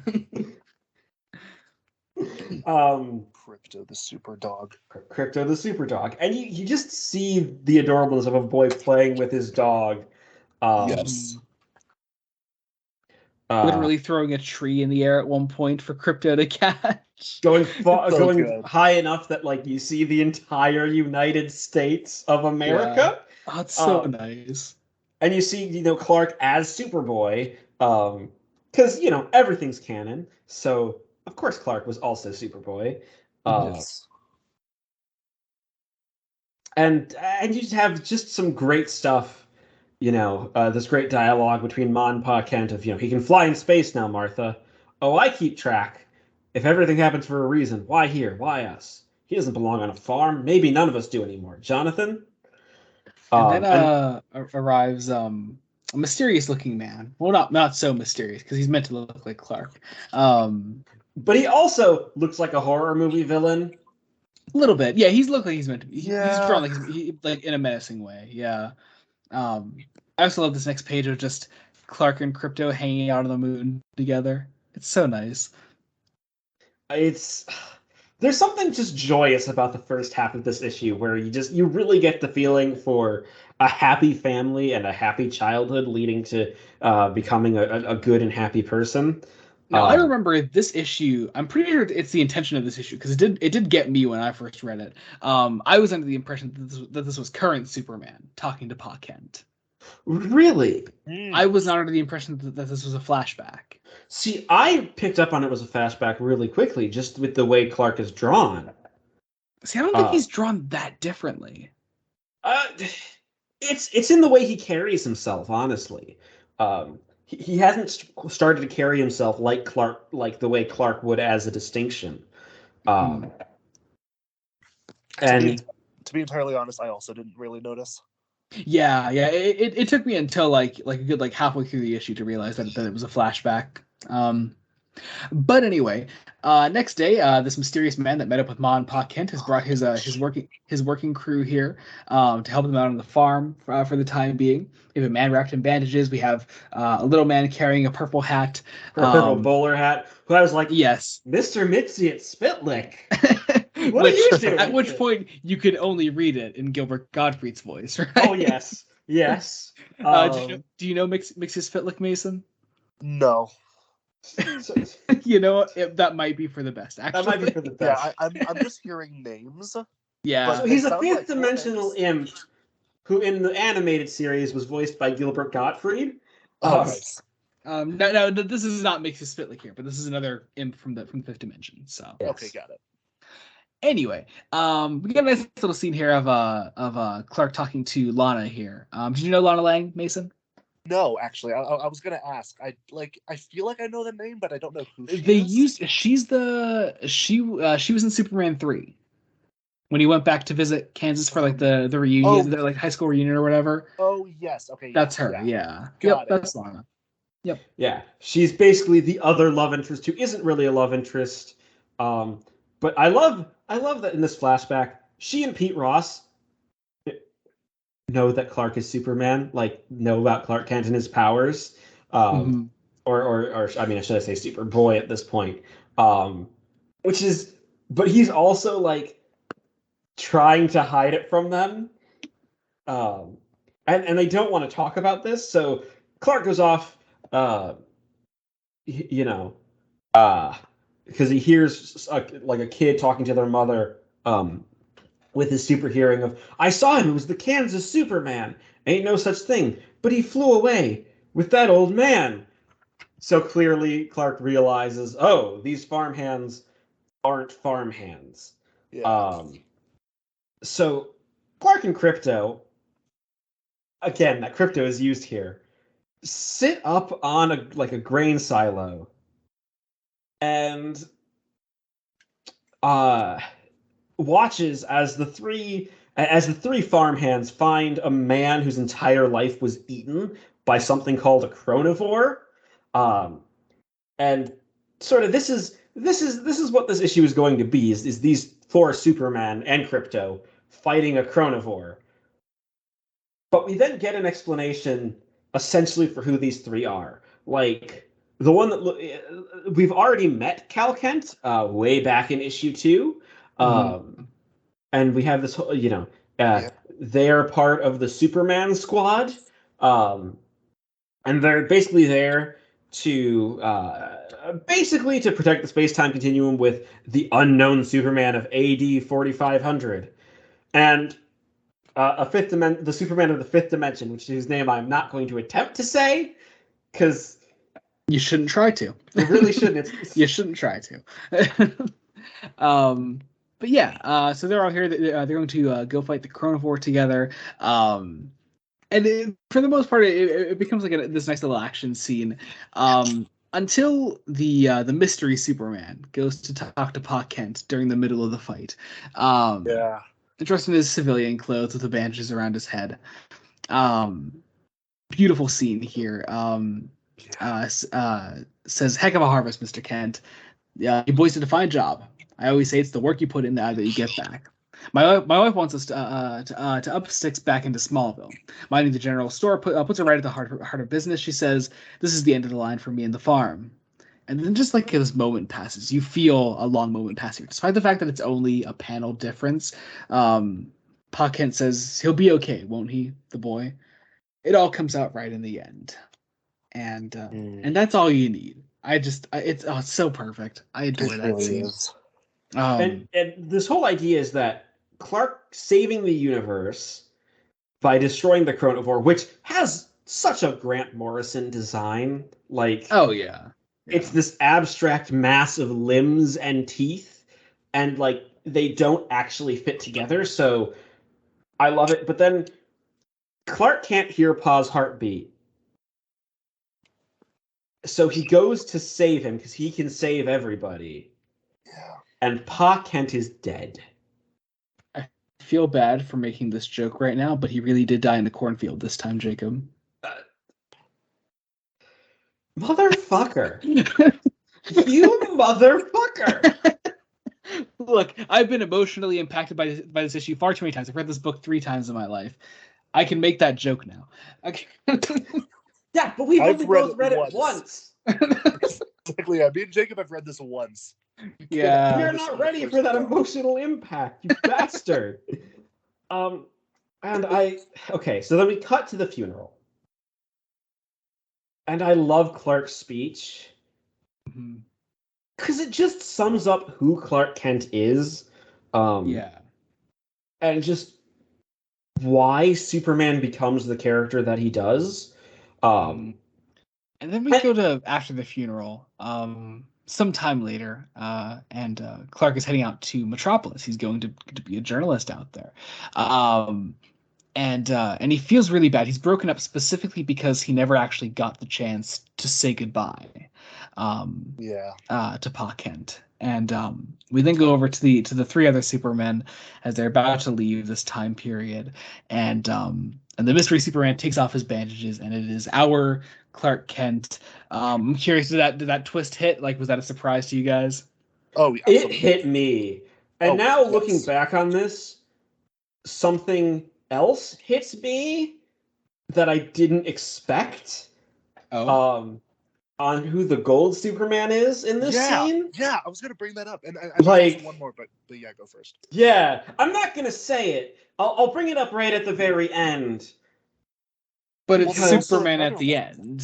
Yeah. There's also another one with Superman 2. Right? The Superman with the 2 on his No, that's just our Clark with the question mark. Yeah, that's the question mark one. Yeah, that's ours. I thought there was a Superman 2. Wait, am I misremembering? Doesn't that show up at some point? It does show up at the end. That's the very last thing. Yeah. Okay, but this is a little different thing that Morrison is implying with who this gold Superman is meant to also be. Oh yeah. Yeah. That actually, yeah. Oh, it's so good. Oh, it's beautiful. I love it. Oh, I love it. Oh, and we close. Again, I love how it's all connected. It's so good. We close on present Clark putting this golden rose from the future at Jonathan Kent's graveside. Yeah. And now he has to face his death. And the back half of this book is going to be him facing his death. Yeah. Starting with issue 7, I believe our first of a 2-part story. Yeah, and it's just kind of, at this point, oddly enough, the book kind of allows itself to be a bit silly, doesn't it? Yeah, but never. Never too silly that it detracts from the drama of it. Yeah. But like any Bizarro story, I think by nature is just going to be at least a little bit fun. Just a little silly. If you're not being fun writing Bizarro, you're not writing a Bizarro story. No, you're not. That was really interesting. It's also interesting to note that there was a break in publishing here. There was a publishing gap between the first and second halves of the story, which is interesting to think because this story took like 3 years to get out fully. But you can understand why because of how big it is and just how Frank Quitely's art is just so gorgeous. Oh yeah, you feel like it's one of those Jim Lee breaks where he just like stops drawing things for a while because he's so meticulous. Plus the inking and coloring, both from Jamie Grant, who should be mentioned for just how soft everything looks. Oh yeah, the colors in particular. It's such a specific feeling to the book, Like I've read other things where Frank Quitely does the art and it doesn't feel the same as this because they're not Jamie Grant's colors. Yes. And how the inks and colors play off of each other, where the inks are very hard line inks, but the colors, they don't blend, but they flow very nicely. So issue 7 opens with another disaster at Project. Yeah, these things happen a lot, don't they? Yes. With something coming closer to Earth, and you see that we then see Superman basically fighting this creature, which I believe is basically the Sun Eater, or I don't think is he fighting it, or is he like taking the Sun Eater out for a walk? I think he's taking it out for a walk and playing with it. That's so funny. Which is it's so fun, yeah. It's adorable, and it says so much about who Clark Kent is that he's taking this creature out for a walk. But then Superman is attacked by Bizarros, many Bizarros, and they take him towards Bizarro World, which is literally a cube, and it's so much fun. I adore a cube with. Also, the Bizarros are in space for some reason. We'll get an explanation for it later, but it's just a weird reason. And then we see, it's sort of the Christmas season in Smallville, in Metropolis on Earth. The Daily Planet crew are having a holiday party. This woman is making a joke. It's like, Your Holiness, I say, the only thing I'm willing to sacrifice is my restraint. Eat, drink, and be merry, for tomorrow we diet, right? This is a New Year's party. So now I'm excommunicated, because she told this joke to the Pope of the Catholic Church, which is kind of hilarious. I love that, yeah. And outside, meteors are falling. And, everyone starts to notice the meteor shower. A Bizarro bursts in and turns this woman into another Bizarro. So now we have Bizarro zombies. Again, utterly insane for what we're doing here. As it should be. These two issues might be the most Morrison that Morrison gets. It's interesting because I remember you saying when I told you that we were reading this last episode that you were like, oh, you were excited for Grant Morrison being insane, but like this isn't like typical Grant Morrison craziness. Grant Morrison can write some crazy shit, but this isn't really an example of that. I'd say outside of these two issues. Yeah, these two issues where they're allowed to just let loose. We see sort of the Earth slowly becoming Bizarro Earth with a Bizarro Santa Claus with a kitchen knife. Oh, yeah. Steve Lombard is immune. Which, okay. Can we talk about Steve Lombard, just how hilarious he is in these issues and from here on out? Yeah. And the fact that, like, in the movie he's voiced by Kevin Michael Richardson. That he is. And that's just the voice I hear for this character now. Yeah. But yeah, so Superman comes down to try to help out with the Bizarro infection that is slowly spreading throughout Metropolis. Head Bizarro here, presumably, the one that actually looks like Superman, is there as well, and he directly faces off with Clark. People are slowly starting to evacuate the Daily Planet. They're making their way to the top of the building, where there's a blimp that says "Happy Holidays" on it. I love Cat Grant's line here of Mr. James Bartholomew Olsen. You dare not expect me to clamber aboard this aerial death trap in these heels. Which I love the banter. I love how much you get of these characters, despite some of them being kind of just a minor part of the story. That there's so much character packed into whenever they're here. Totally. Absolutely. So. We then also see that on Project, there's also Bizarro clones. Leo Quintum is packing heat, which just another great image. He's in a biohazard suit while still wearing one of his 365 identical coats. As he should. Well, I guess he only has 364 now, doesn't he? Oh, right, because Jimmy stole one. Jimmy stole one. I like to think he made another one. He probably did. But Superman then takes the blimp. He safely returns it to the Earth. Gets everyone out of there. He talks to Lois here. Yeah, it's a very nice sort of like he might not be coming back. She begs him, come back to me.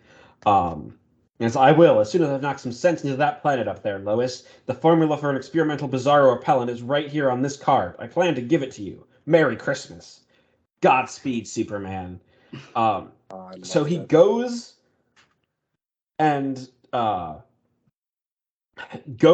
crashes into a mountain on Bizarro World.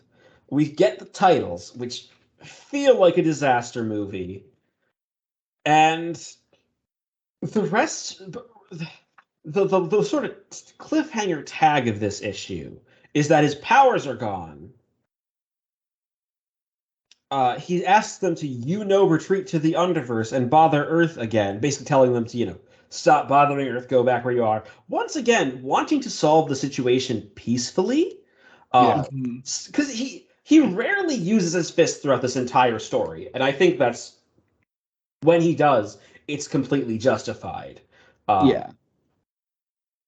But there's a mysterious figure who says, you'll get no help there, Superman. But one in every 5 billion copies is flawed, unique, different. Not mindless like these shambling mockeries, but sensitive and self-aware, suffering alone in a world of confusion. Call me Zibaro. It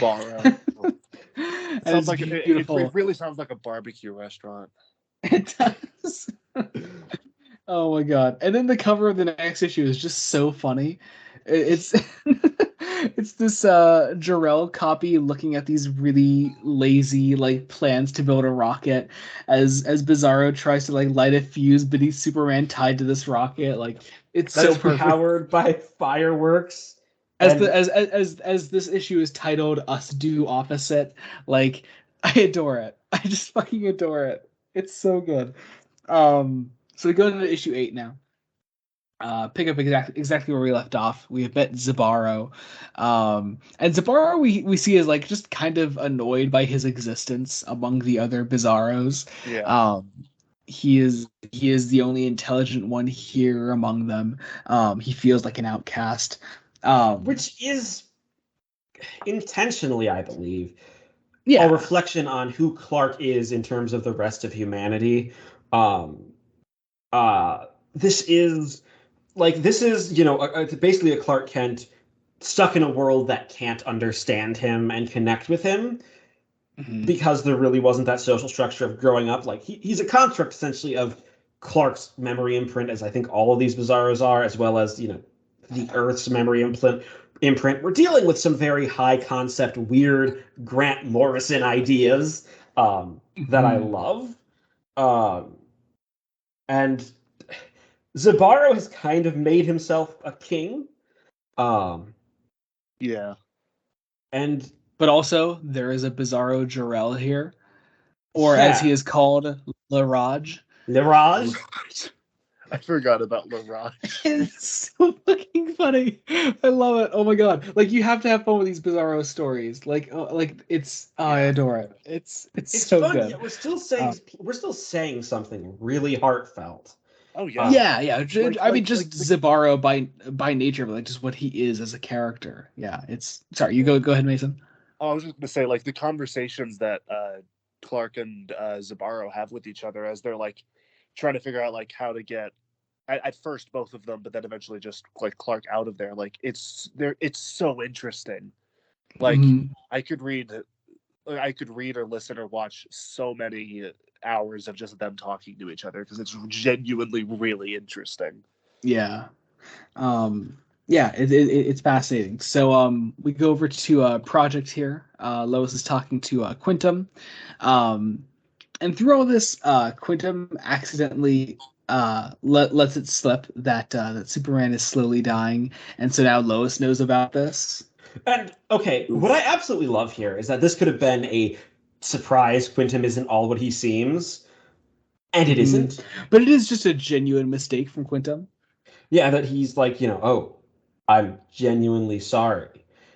And Lois is continually the intelligent character that she always has been since way back in Action Comics #1, which I think there's a misconception of Lois Lane as the damsel in distress. If you read the first 2 issues of Action Comics, she gets damseled, but she's also very capable, especially for a character being written in the 1930s.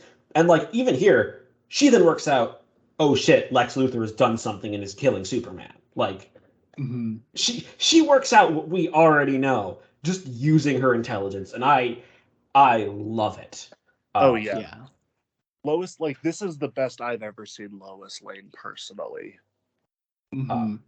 Like she's so interesting in these characters, and like in these like issues, and like especially with issue 2 and issue 3, just like watching her in this world interacting with these characters was so compelling. And it like for like a comic series all about Superman, it says a lot that you can follow a character that isn't Superman with issue 2 with Lois Lane so well. Like you want to follow this other character that isn't the main character who's dying, because her side of it is also definitely equally interesting.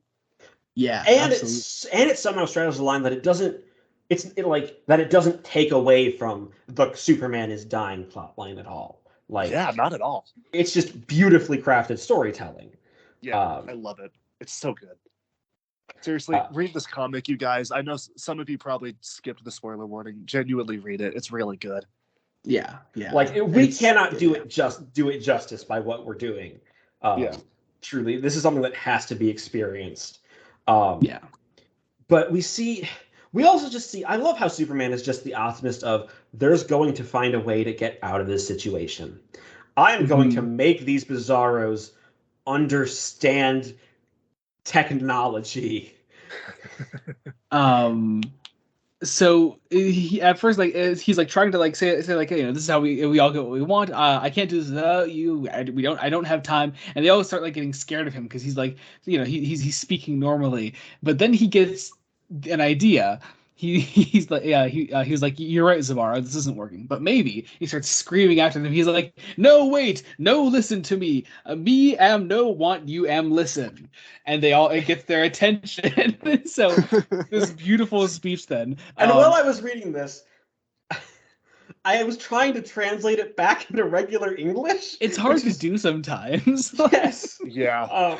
I love this speech though. Miam offer Bizarro's chance to be lazy, good-for-nothing slobs. Look over there. Miam no offer Bizarro civilization a chance to make monument to last all time. Chance to no make most useless, boring rocket ever for ungloria Bizarros and no celebrate all night. They all boo him.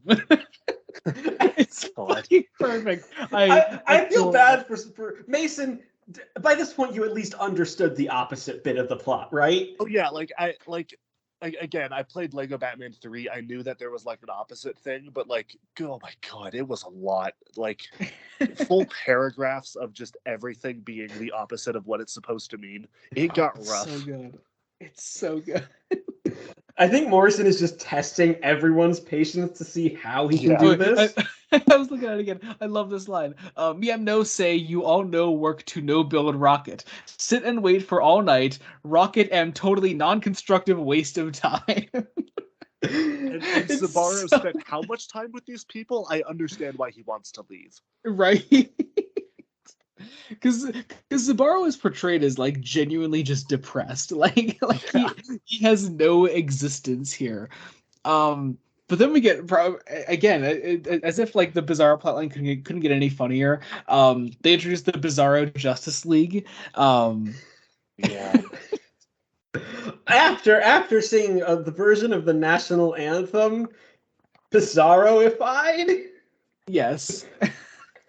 Like, this issue is just balls to the wall insanity and not shamed about it. Yeah, it's glorious. So good. So Bizarro Justice League, Superman like lays out his plan to Zabaro then. And Zabaro notices that like Superman's plan only entails one of them leaving, and like I love the way that Quitely draws like really nervous Zabaro here. Yeah. I mean, it's also just so reflective of drawing how he would draw as Clark Kent as Clark Kent. Yeah. Oh, that's true. I didn't pick up on that. That's a good detail. And so all the art in this book is so good. Like everything is like just everything matches with itself. Like the dialogue, like bubbles even just reflect what's going on in the story. Just the way that everything fits together into one cohesive story is just really impressive, actually. Yeah. Oh, totally. But yeah, so Superman lays out like why he can't take Zabaro with him. Zabaro's obviously upset by this. Everyone starts building the rocket. Then this is when the national anthem comes in. Then, and I mean, would anyone like to read it out? Only if you sing it. Okay, I'm not singing it. I would gladly read it. Yeah, it's an utterly ridiculous moment. They crown Laraj king of the Bizarros. I just love okay, the page after they're done singing. I just love how fucked up Laraj is drawn as he's put on top of this throne and lit on fire, and he just fucking dies. It's like, what the hell's going on? It's so fucked. It's so fucked up. I love it. Oh my god.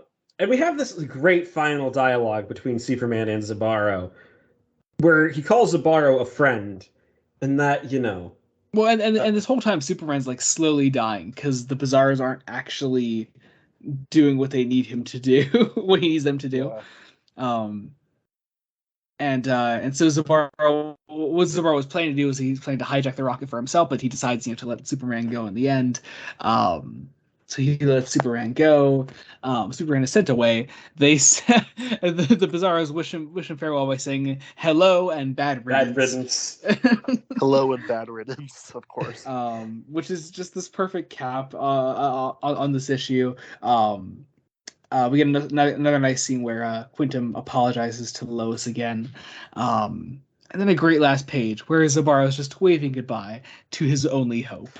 And we end not knowing if Clark makes it back to Earth, with Project thinking he must be dead. Mm-hmm. Yeah. So issue 9 happens, and this is... we got a fucking Legend of Zelda thing going on this guy's chest. And yeah, we go into issue 9. Curse of the Replacement Superman. Which, okay, this is Morrison kind of tributing the return of Superman just a little bit. Like, you can see it. Oh, totally. That makes sense. I can see that. Yeah. While also doing a sort of like General Zod-esque plot line. Yes. Yeah. As well as just, once again, kind of showing why evil Superman doesn't work, because to make an evil Superman, he isn't Superman. You need to compromise his character. Yes. He has to be a different character. He has to be changed so much so that he really isn't Superman. Or I think there are certain examples that I think would slightly contest that, but only in very specific circumstances. Perhaps. Anyway, Superman makes it back to Earth. And he is met by the news that Earth has new champions, these people that have replaced him while he was gone. I always forget their names. I just reread this recently, and I forget their names already. Person one and the other one. Lilo is the girl. And who is the guy? Yeah, so it's Bar-El. That's it. That's probably why I forget because it's very indistinct to me. Yes. Also, in the character bios that Morrison includes at the back of the deluxe edition, the idea for these characters was what if Kryptonians were Scottish? I had never considered that reading these guys. What? Okay. That is where the idea came from? I guess. Morrison is a mad person. I mean, clearly Morrison isn't just talking about, like, what they should sound like. They are also Scottish. I mean... Sure. All right. You know Whatever what? you say, Morrison. I believe you. Go off. Anyway, so yeah, Superman meets with these replacements, Bar-El and Lilo. Well, first, I love that we have an excuse for where Clark has been. It's like, where the hell have you been for the last 2 months? We had a memorial service and everything. 2 months. Wow, I got trapped in my bathroom during the Bizarro invasion with 3 unopened Thanksgiving baskets and the complete works of Shakespeare. Which is literally the Return of Superman thing. That's literally the excuse they give Clark. Yes, that he was trapped in the rubble and all that. That's fun. Which is what they do in the movie, I think. Yes, in the film adaptation too. But yeah, so we meet these 2 Kryptonians, and immediately we see them as kind of ethno-nationalists who want to make Earth new Krypton. Yeah, they're very snooty. They're very they're very much like we love our planet and we want to bring the love of our planet by changing your planet to our own. I always have this weird relationship with Zod copies because that's clearly what these guys are. It's just like let's do Zod again. I'd argue that Morrison does enough to make them distinct from Zod and justify it's not quite the Jaxer Superman the Animated Series thing. No, that was just boring. That's literally just Zod, but you didn't call him Zod. Okay. Like these are distinct characters because they also can be reasoned with. Yeah. Like the ending of like what happens with them. Like they are very clearly able to change, which is another big theme of this story. Like things don't have to have a status quo anymore, which I love. Mm-hmm. Things can and will change. I love how they're like, did you hear something, my love? The wind, and Clark is just a fanboy like initially, and they both call his father a young and ineffectual dreamer. The son follows the father, and they've taken over the Fortress of Solitude, destroyed some of the robots, destroyed the statues of his parents, and erected statues in their honor. And then we get something that I think is really interesting. Their reaction to the bottle city of Kandor. Yeah. Which I'm assuming, Mason, you didn't know about the bottle city of Kandor. I had no idea. No, this was my first experience with it. So, it's a Silver Age concept. Do you know Brainiac? I've heard the name. Okay. Okay. It's a Brainiac thing. Brainiac is a Superman villain. He went around for some time, shrinking cities of civilizations to keep them in his own collection, and Kandor was one of them, and it was the last remnant of Krypton, pretty much. So yeah, that's what that is. I really like, because like I'd never heard of it, so I like that he gets to keep a little bit of his home. Mm-hmm. Yeah, that's really sweet to me. Yeah, well, and the thing about it is there are people living there. And the whole thing is Clark hasn't found a way to bring them back, to restore them. Yeah, and their reaction of like this disgust at the idea of the bottled city of Kandor is kind of justified. And then they also have more respect for the criminals in the Phantom Zone, which is just shows kind of how terrible they are as people. Mm-hmm. And we have this great fight where Clark gets his ass handed to him. He is thrown into the moon, which cracks, and then thrown back to Earth, and and they use this as an opportunity to save the world by taking a bunch of bridges and using it to staple the crack on the moon like stitches. Mm-hmm. Oh my god! Like, what the fuck? Like, yeah, right. It's like this is the like issue that does I feel like the most like physical destruction to the Earth, other than maybe the last two, but like it's just so fucked. These like godlike creatures just like messing with the Earth. And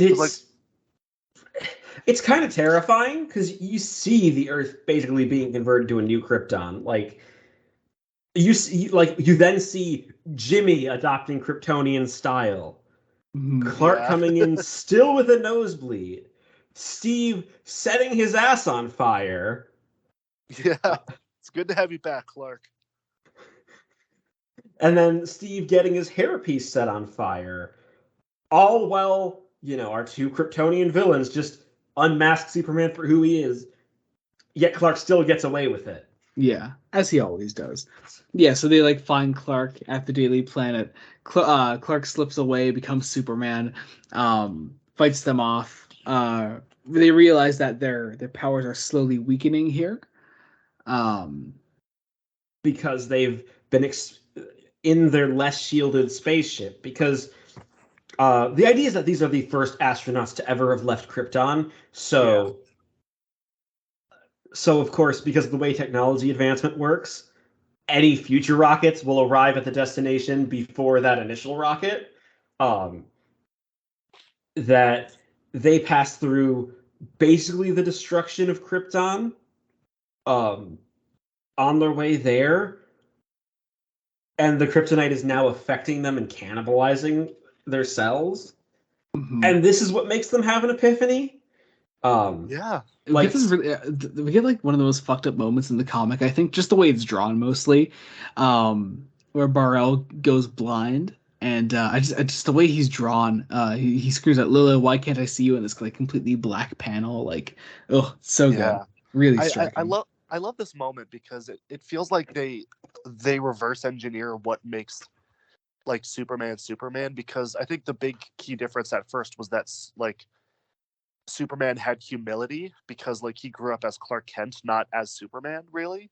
And whereas these two other people came to the Earth already at like 100% power, and then they're forced to be normal. Yeah, normal. And that's what like gives them the humanity, which I love it. Man, I just keep saying it, but man, this whole comic is so good. Yeah, it's so good. And so Superman being Superman, he offers them mercy in the end. He's going to send them back into the Phantom Zone until he can figure out a way to fix whatever they're going through, and basically put them in charge as wardens of the Phantom Zone if he can't. Yeah. Because we get this great like last page where they're like standing above the prisoners in the Phantom Zone, and I just really like that. Yes. So this brings us into issue 10, which is the cover of the deluxe edition, right? Correct. Yeah. No, actually, basically, because you got it digitally, right? Did you get the deluxe edition or the regular? The regular. The one with the number 1 cover, right? Yeah, the one where it's Superman like looking. He's on the cloud. Smiling. Yeah. Cool. Anyway, so this is my favorite issue. That's fair. I should say mine was issue 6. Yep. Yeah. This is also an issue where so much from the previous 9 issues are then paid off here, as well as just as an issue itself. It does so many little setups and payoffs. I would basically call this like a day in the life of Superman. because it kind of is. So well, plus he's also dying. So he's also dying. Maybe not a regular day in the life of Superman. Yeah, I mean, this is Superman's last day. We start at 7:02 a.m. Superman taking a bus full of children who are terminally ill to see the Great Pyramids of Giza, taking them back, saying it's the least I can do. And we intercut with as getting progressively closer to midnight as Superman writes out his last will and testament. Yeah. Which is a beautiful sequence. All with this idea of that keeps recurring of, have I done enough? Will it be okay that I'm going? And I haven't done everything. I don't even know if I've actually done everything. He ponders a lot on the 12 great feats, and he's not sure if he has accomplished them all yet. He's trying to count them off, and he isn't sure what these feats actually are. And I love that we never really get an answer to what all the feats are. This is the last issue where the 12 feats are actually mentioned. Yeah. Basically. Now Morrison in the deluxe edition has written them out at the end. Oh, really? As part of the interviews? Yes. Please tell me. I'm hoping Grant Morrison counts the building scene. Let me pull it up. I might legitimately get if I get this thing physically, I might just do the deluxe edition because it sounds really cool. It's worth it. Okay. So I won't say what they are on the podcast. I think that's something that you should discover for yourself. Though after I may tell you when we're not recording. But don't look it up. We'll know. We will come to your house and kill and you. Yeah, I can confirm Mason can do that. Mason has superpowers. I've done it I've done it many a times. Yeah. But yeah, we see. I also just love this panel on this page with just Clark dripping with sweat, and the sweat on his fingers. It's just, it goes so hard. Yeah. We go over to earlier in the day. Clark goes to the Bottle City of Kandor, and he has sent Dr. Quintum in there to try to, in a last-ditch effort, to try to figure out how to restore the city and how to restore its people. And he meets with this, Council of Kryptonian Elders, which this feels very Richard Donner inspired. Oh yeah, oh definitely. Yes. Which I think I love. Okay, but none of the Council of Elders are drawn like William Russell. That's kind of a shame. Knowing the Doctor Who fan that Grant Morrison is, because you knew that, Mason, right? Yeah, I did. Yeah, William Russell is in the first Superman. That's so good. Which I love. Anyway, but we find out that that Clark then has made basically a pocket universe, essentially just to test, if he's gone, what's what's going to happen if in a world without a Superman.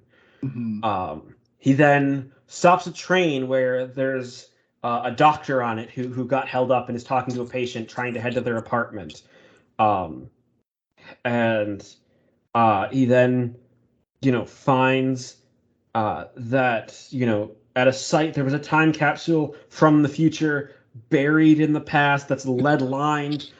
Clark ends up destroying a giant robot that was attacking Lois, and he saves Lois from it. And Lois apparently just did all that to get his attention. And then in this great little scene, while Superman is talking to Lois, he hears behind him, we see these little bubbles that say, "Hey, watch where you're pushing. Cancel that backup, Shelley. We're good. Reagan, oh God, I'm on my way. Where did you say you wanted to go, buddy? Take it easy. Take it easy. Don't put the phone down." We also have just the quick acknowledgement that Lois knows, and Lois can tell. And in this extremely important moment with Lois, we get those six speech bubbles that Superman is hearing in the distance. And then it's the scene. I mean, everybody knows the scene, right? It's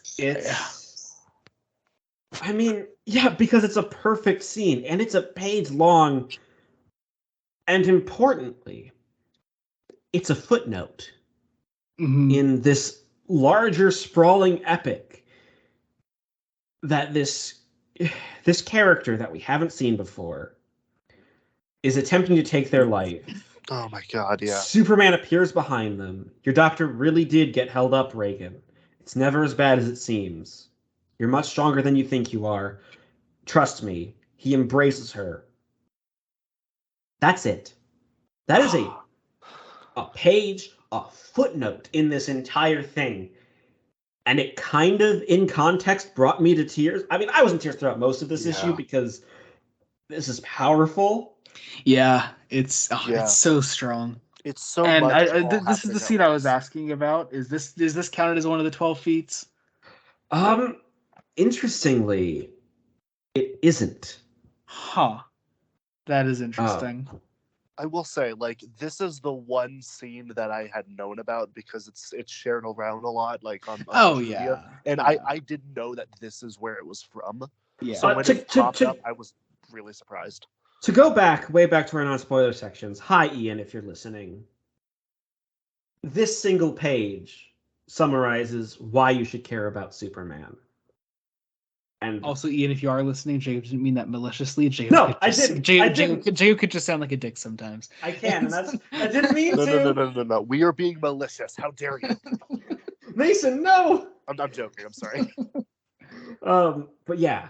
It's just a beautiful moment in an issue of beautiful moments, in a comic of beautiful moments, that we kind of have to move on from because we still have so much to do. Oh my god, yeah, we've been here for over 2 hours. Yeah, we're going on 2.5 soon. So, yeah, let's keep going. So, Bottle City of Kandor, still dealing with that. We have who are we? Some interesting.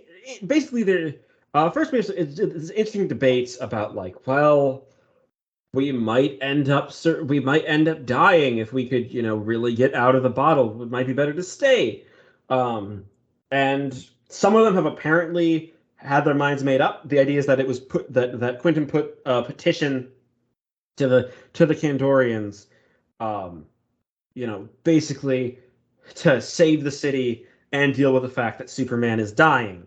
And just this is a group of Kandorians who 5 of them have, they have a plan to try to save Superman. And we don't really get to see what the entire plan is, but it's told subtly throughout the rest of this. I've noticed that in a way that you really wouldn't necessarily notice. But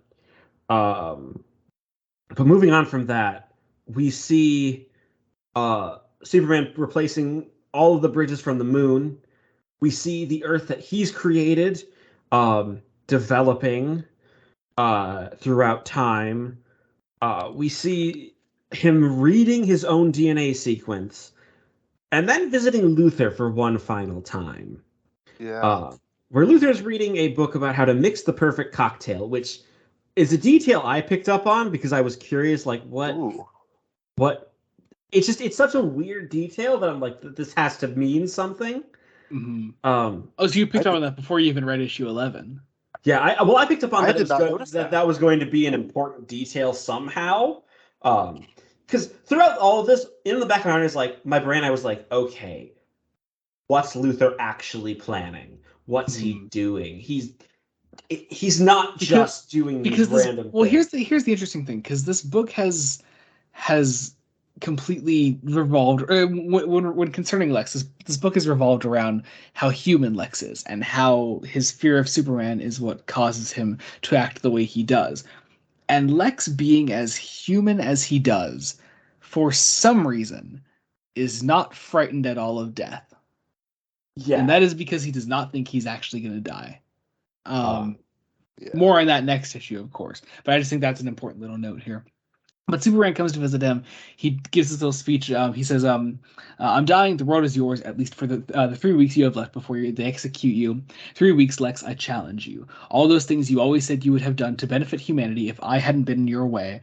It's not too late to put that brilliant mind to work. Lex, I know there's good in you. At which point Lex just walks up to the glass between him and Superman, spits on the glass, and just stares at him. Because Lex Luthor has been lying through his teeth the entire time. Oh yeah. He wouldn't have been a good person without a Superman. He would have just been a powerful person. And wouldn't have fallen from that power. Yeah. If I'm remembering correctly, does Lex have any lines in that scene at all? No, absolutely none. He just spits on the glass. Yeah, he just spits on the glass and just stares at Clark like a petulant child, and like it's just I love it. Oh, it's so perfect. Anyway, moving on.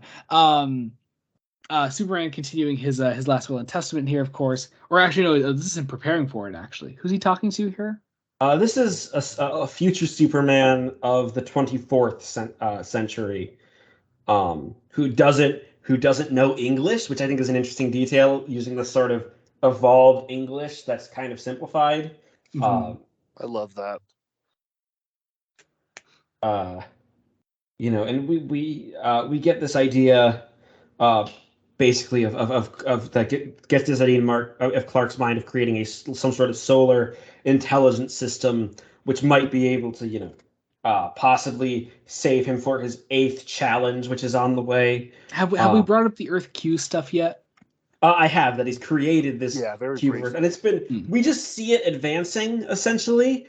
I really like the way that it ends. Because it ends with it being our world, basically. Yeah. So we then cut to 4:30 p.m. on Mars. Kandor is saved and living on Mars,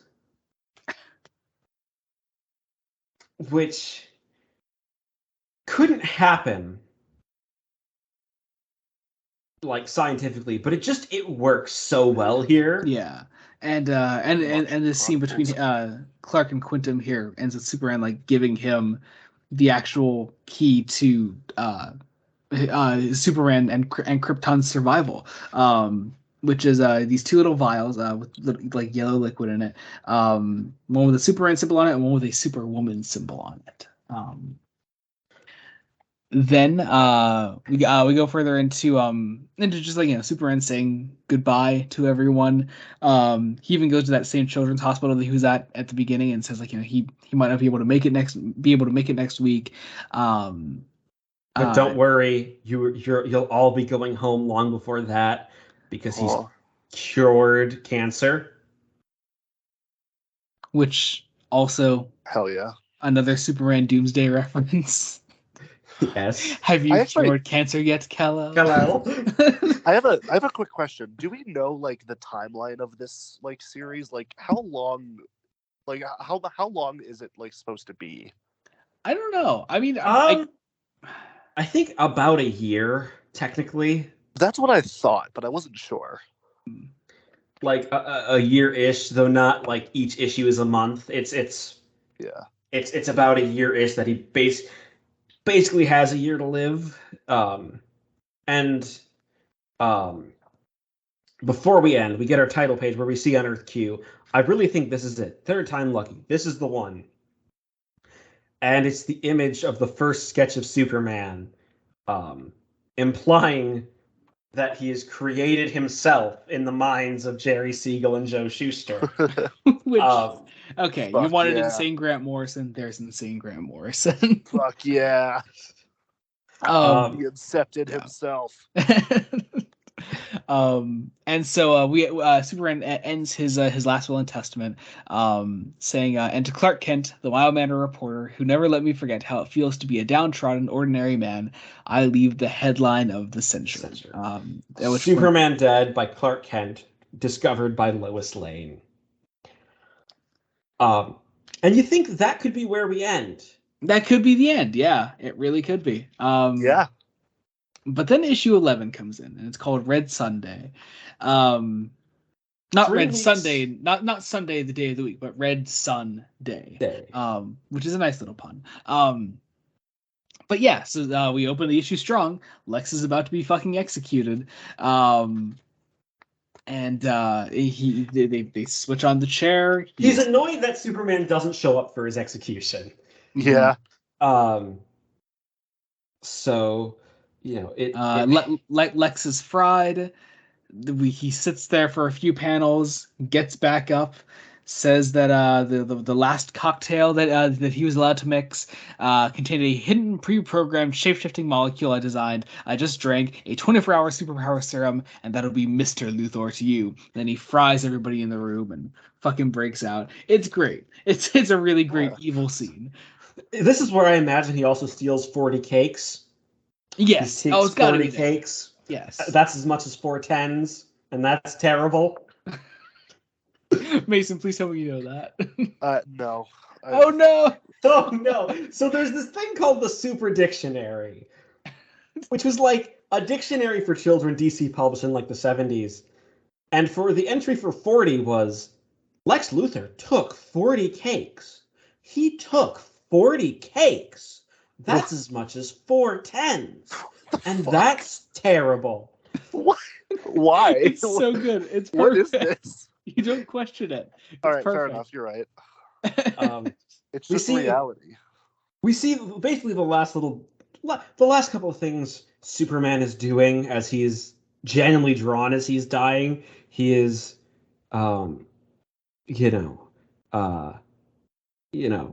saying goodbye to his little Sun Eater, which is, I don't know why you're making me feel sad for this thing. It's just a sweet weird, little moment. Cthulhu creature. Right. He gives his last orders to the robots. He asks for Zabaro's poetry to be preserved, which I think is just such a beautiful moment. And he reflects just on his life. He starts singing "My Way." It's a pretty crazy moment. Yeah.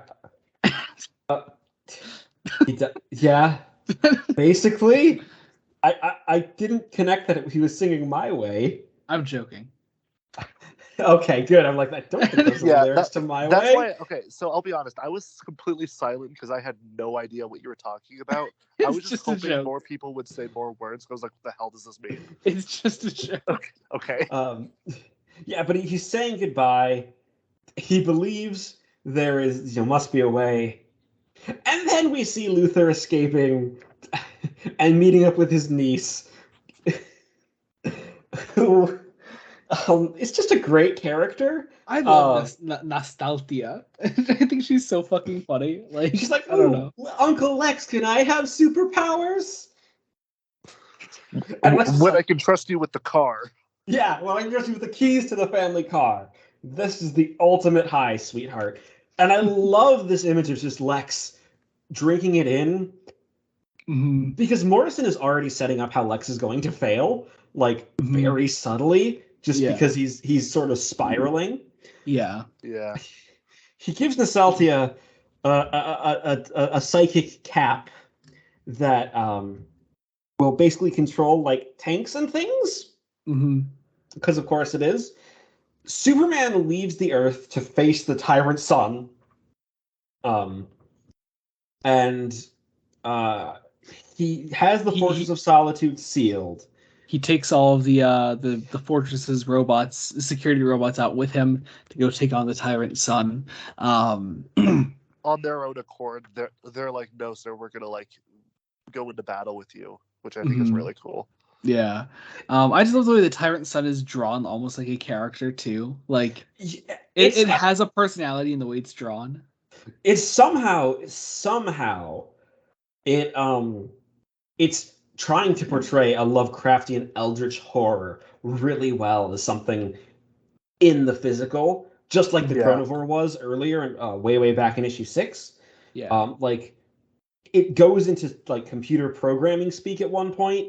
It's going to replace the sun in the sky. And it wants to basically be a god.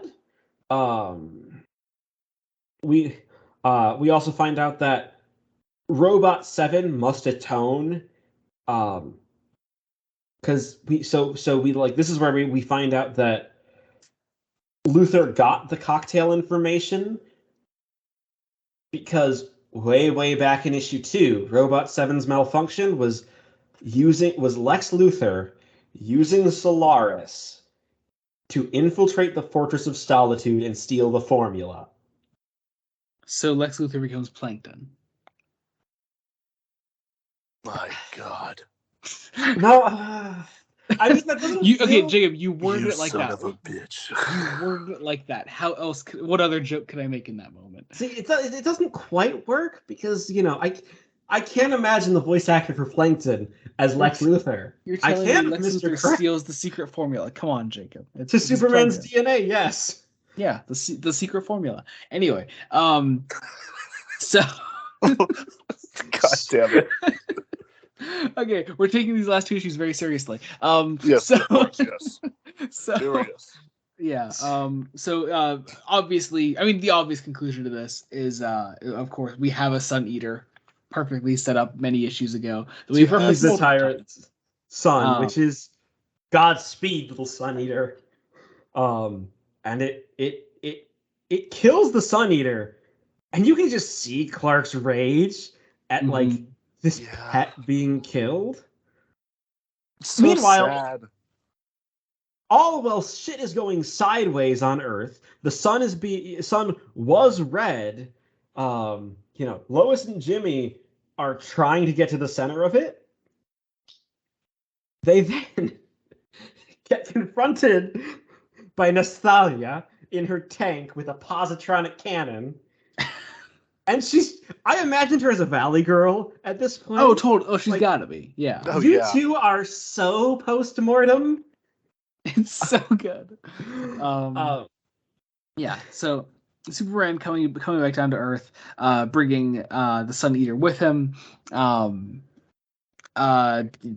We killed the Tyrant Sun, or not the. I said the Sun Eater, the Tyrant Sun. That's Tyrant Sun. That's what I meant to say. Clark. You see Jimmy and Lois basically being like, "Wait, we're the press. You can't kill us," and it works.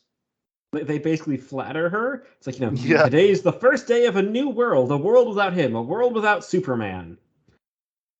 And we go to the Daily Planet, where we have Clark running in. Perry and Cat Grant and Lombard are all there. Possibly even a small cameo from Ron Troop. Possibly. Yeah. If that's who that one black guy is supposed to be, which is very possible. I'm assuming, yeah. Clark comes in. He said he said, "I witnessed the whole thing, Perry. I have tomorrow's big headline. Saw it all. Wrote the whole thing down." And he falls, supposedly dead, with the headline plastered on his laptop. Superman dead, of course. And as Clark falls, the widow of the Daily Planet is crashed through by one Lex Luthor wearing this wonderfully campy purple suit with a green overcoat and like green sunglasses and green boots. Oh, it's beautiful. It's a really great costume. It looks very nice actually on the issue 2 homage on the final cover of All-Star Superman. Superman in the same position, holding the gun the same way that Lois was. And Lex in the place of Superman in that case.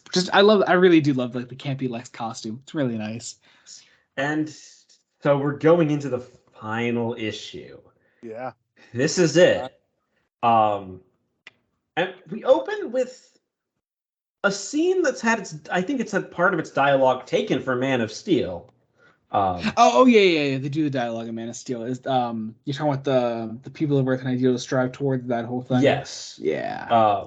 Which I mean, fuck. If you're gonna reference any comic, fucking reference this one. Reference this. Yeah. Yeah. So we see. This is where I suppose we get our closest Alan Moore homage, with a fantasy version of Krypton. We get our Man Who Has Everything. Yeah. Where Clark is dead and he sees his father. His father immediately says, "I'm dead, Kal-El. I died when the world of Krypton tore itself apart in a cataclysmic explosion. Myself, your mother, our people are all gone. You've come among the dead, my son. Don't you understand? You too are dead." And it's this beautiful epitaph. Mm-hmm. And kind of doing the idea of like Superman as an idea will never die, because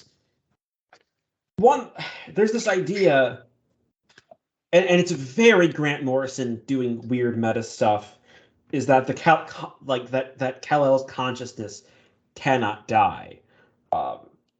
So, he's trying to, face evil. Is basically you have to face evil one last time. And that's enough to basically get Clark to go back one last time. While Luthor is monologuing at the Daily Planet, Lois is holding back tears, all very subtly. Mm-hmm. Yeah. And she tries to appeal to Lex, knowing what the power is like. And you really see Luthor like, right, I'm going to take over the Earth and be the dictator of Earth. Meanwhile, in the Krypton vision, I do want to quote it because it's one of my favorite Superman things ever. Jor-El talking to his son. You have shown them the face of the man of tomorrow. You have given them an ideal to aspire to, embody their highest aspirations. They will race and stumble and fall and crawl and curse, and finally they will join you in the sun, Kal-El. Which is just one of my favorite lines ever in fiction, probably.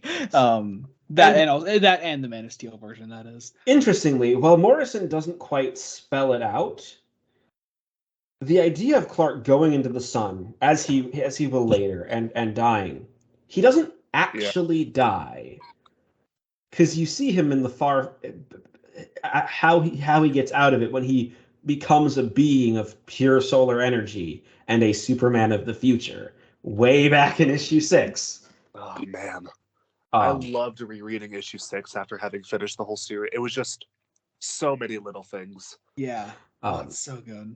It is good, and this is enough to get Clark back. I love that everyone tries to stand up to Lex, even Jimmy, because that is what Superman has done. He has shown these people not to be afraid of bullies like Lex Luthor. I think it's so powerful. Also, Lex has been double crossed by Solaris, who's poisoned the sun, making it blue. And Lex is just a screaming child. And then Clark gets up. And everyone in the room rationalizes it as, oh, well, that's perfect because, we knew it was you, Superman. Thanks for keeping Clark safe for us. Again, because no one wants to believe that Clark is Superman. Yeah. They never will. Yeah. Oh, man. Anyway, so Superman gets up. As Superman, Jimmy gives him his costume. Sorry, go ahead. A spare that they just have at the planet, which I love. This fight begins between Superman and Lex. Some great monologuing between the two of them. Once again, just Morrison nails the relationship between these two characters. It's great. Also, it's this great idea that Clark has also outsmarted Lex from the beginning. As a matter of fact, I had the whole thing paced out to the end pretty much exactly like this, Lex. I've suspected your involvement since Robot 7's malfunction during the preparation of the Exogene Super Serum. As you know, I've had to confiscate some of the galaxy's deadliest weapons, including this one. See how you're working 50 times harder just to stay in the air? But that's not why I chose the gravity gun. And we don't get an explanation as to why he chose it, because Lex just rails on Clark, damn the consequences, and pulls him in front of news crews. The planet kind of rallies around his niece to get their statements. And Luthor has his final moments. Luthor's powers start wearing off then. And this moment is perfect. He says, seen across the entire electromagnetic spectrum, Einstein failed to unify the gravitational force with the other three, but he had no experience of this. It's so obvious. I can actually see and hear and feel and taste it, and the fundamental forces are all yoked by thought alone. It's thought controlled. new senses, I can actually see the machinery and wire connecting and separating everything since it all began. This is how he sees all the time, every day. Like it's all just us in here together, and we're all we've got. So Lex Luthor has an existential crisis breaking down at the tiny, insignificant blue dot of humanity. Yeah. And for the first time, I think Lex Luthor actually experiences humanity. Because he begins crying. Yeah. It's the reverse of what happens to the two Kryptonians. I mean, like they experienced humanity when they became mortal, but then he experienced humanity when he became Superman. Yeah. And Lex doesn't become a better person because of it. No, he lashes out. He breaks. Yeah. He's still Lex Luthor. And I love how it's like, no, he's just trying to articulate how gravity warps time and how I force his metabolism to accelerate to compensate. He's trying to tell you his 24-hour powers just ran out. You were right, Lex. Brain beats brawn every time. Superman gives Lex one final punch, as we can see in his skin, his cells starting to deteriorate. This sort of like light is like cracking through his skin. He gets one final moment with Lois, which is just beautiful. Mm-hmm. He flies off into the blue sun, purifying it back to yellow. And then we cut to some time later. There's a statue of Superman a la Funeral for a Friend with the eagle on it and everything. As well as a la Whatever Happened to the Man of Tomorrow, I believe. Alan Moore. And so Jimmy comes down and talks to Lois, and Lois has this really nice, just sobering moment. She says, Superman's not dead. We published that headline as a warning to be carried back through time. Maybe some people still believe it, but I know he's up there, building an artificial heart to keep the sun alive. He'll be back when he's done, Jimmy. And when he's done, he knows where to find me. And she just looks so sad when she says that last line. It's beautiful. And we see Superman literally being the heart of the sun. He becomes the sun. He becomes pure energy. Which is then why we saw the Golden Superman in issue 6. Yeah. So because Lois is right. Lois is right, and it's so nice. What a hopeful ending to. Well, we also have the epilogue. Well, yeah, but I just want to say, like what a hopeful ending to such a downer story. The death of Superman. Yeah, but yes, so the epilogue. We're at Project. That last gift that Superman gave to Dr. Quintum is implied to be able to create the next generation of Superman, and obviously I'm assuming that the thing that would eventually create all future Supermen that Clark was in contact with, and so on and so forth. Yeah. The end. Which is where we see where Superman 2 comes from, I presume. Yeah. Yes. And that's the next one. Yeah. Yeah. I mean, that's All-Star Superman. That's All-Star Superman, and it's so good. It's a ride. I'll say it now. This has taken the place as my favorite comic that we've covered for the podcast. Okay, so on that though, I think it's really interesting that you've had 3 different favorite comics that we've read so far. Yes. What were the other 2 again? Court of Owls and Zero Year. Court of Owls and Zero Year, yes. Okay. Yeah. But I'll get those next. Yeah, I mean, you should just, Mason. I just want to get you to read the entire. Just read the Scott Snyder run. It's Batman. Yeah, it's great. But yeah, this one just hit all the right places and had something to say and said it. Mm-hmm. And Morrison, they clearly knew this might be their only chance. So it's their only chance. So we're going to say what I have to say on Superman and be done with it. I'm now fascinated just to read their Action Comics run just out of curiosity, knowing it won't be this. Yeah, because it has to work within a main continuity, and also actually it's pretty much the opposite of this. It's a retelling of Superman's early days. So it is almost an origin story. Yeah. So that's what this would have been Mason. Oh man. But yeah, so that was All Star Superman. We all did also watch the animated film for this episode, which I know you both have your issues with, and I have issues with as well. I will say it's a good film. It's a good adaptation. It just is sort of the cliche. The book was better.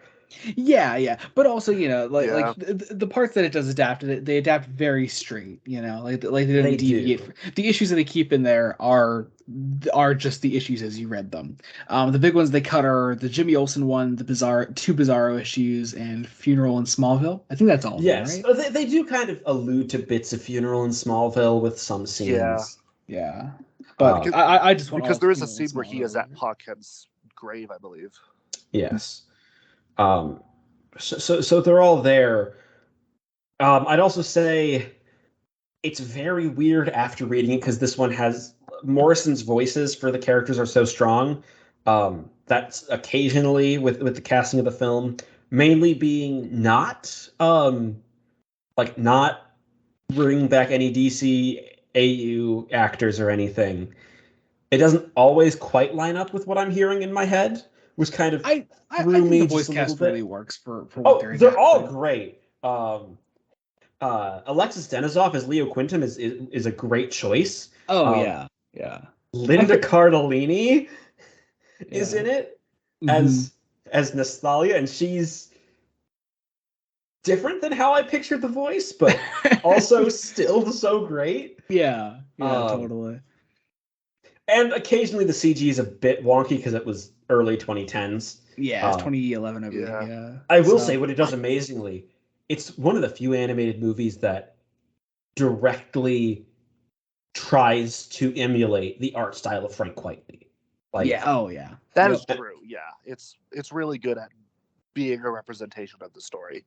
They don't do that. They don't do that often in the DC animated films, but when they do, it surprisingly works. That and the other big example that comes to mind is Justice League New Frontier, where they directly try to emulate the Darwin Cook style, and it looks so nice. I think it especially works because I don't think All Star Superman would work as well without Frank Quitely's art. Frank Quitely's art is a huge part of what makes the story work. Not that, of course, if I were just reading like a novelized version of Grant Morrison's All Star Superman, I think that would work too.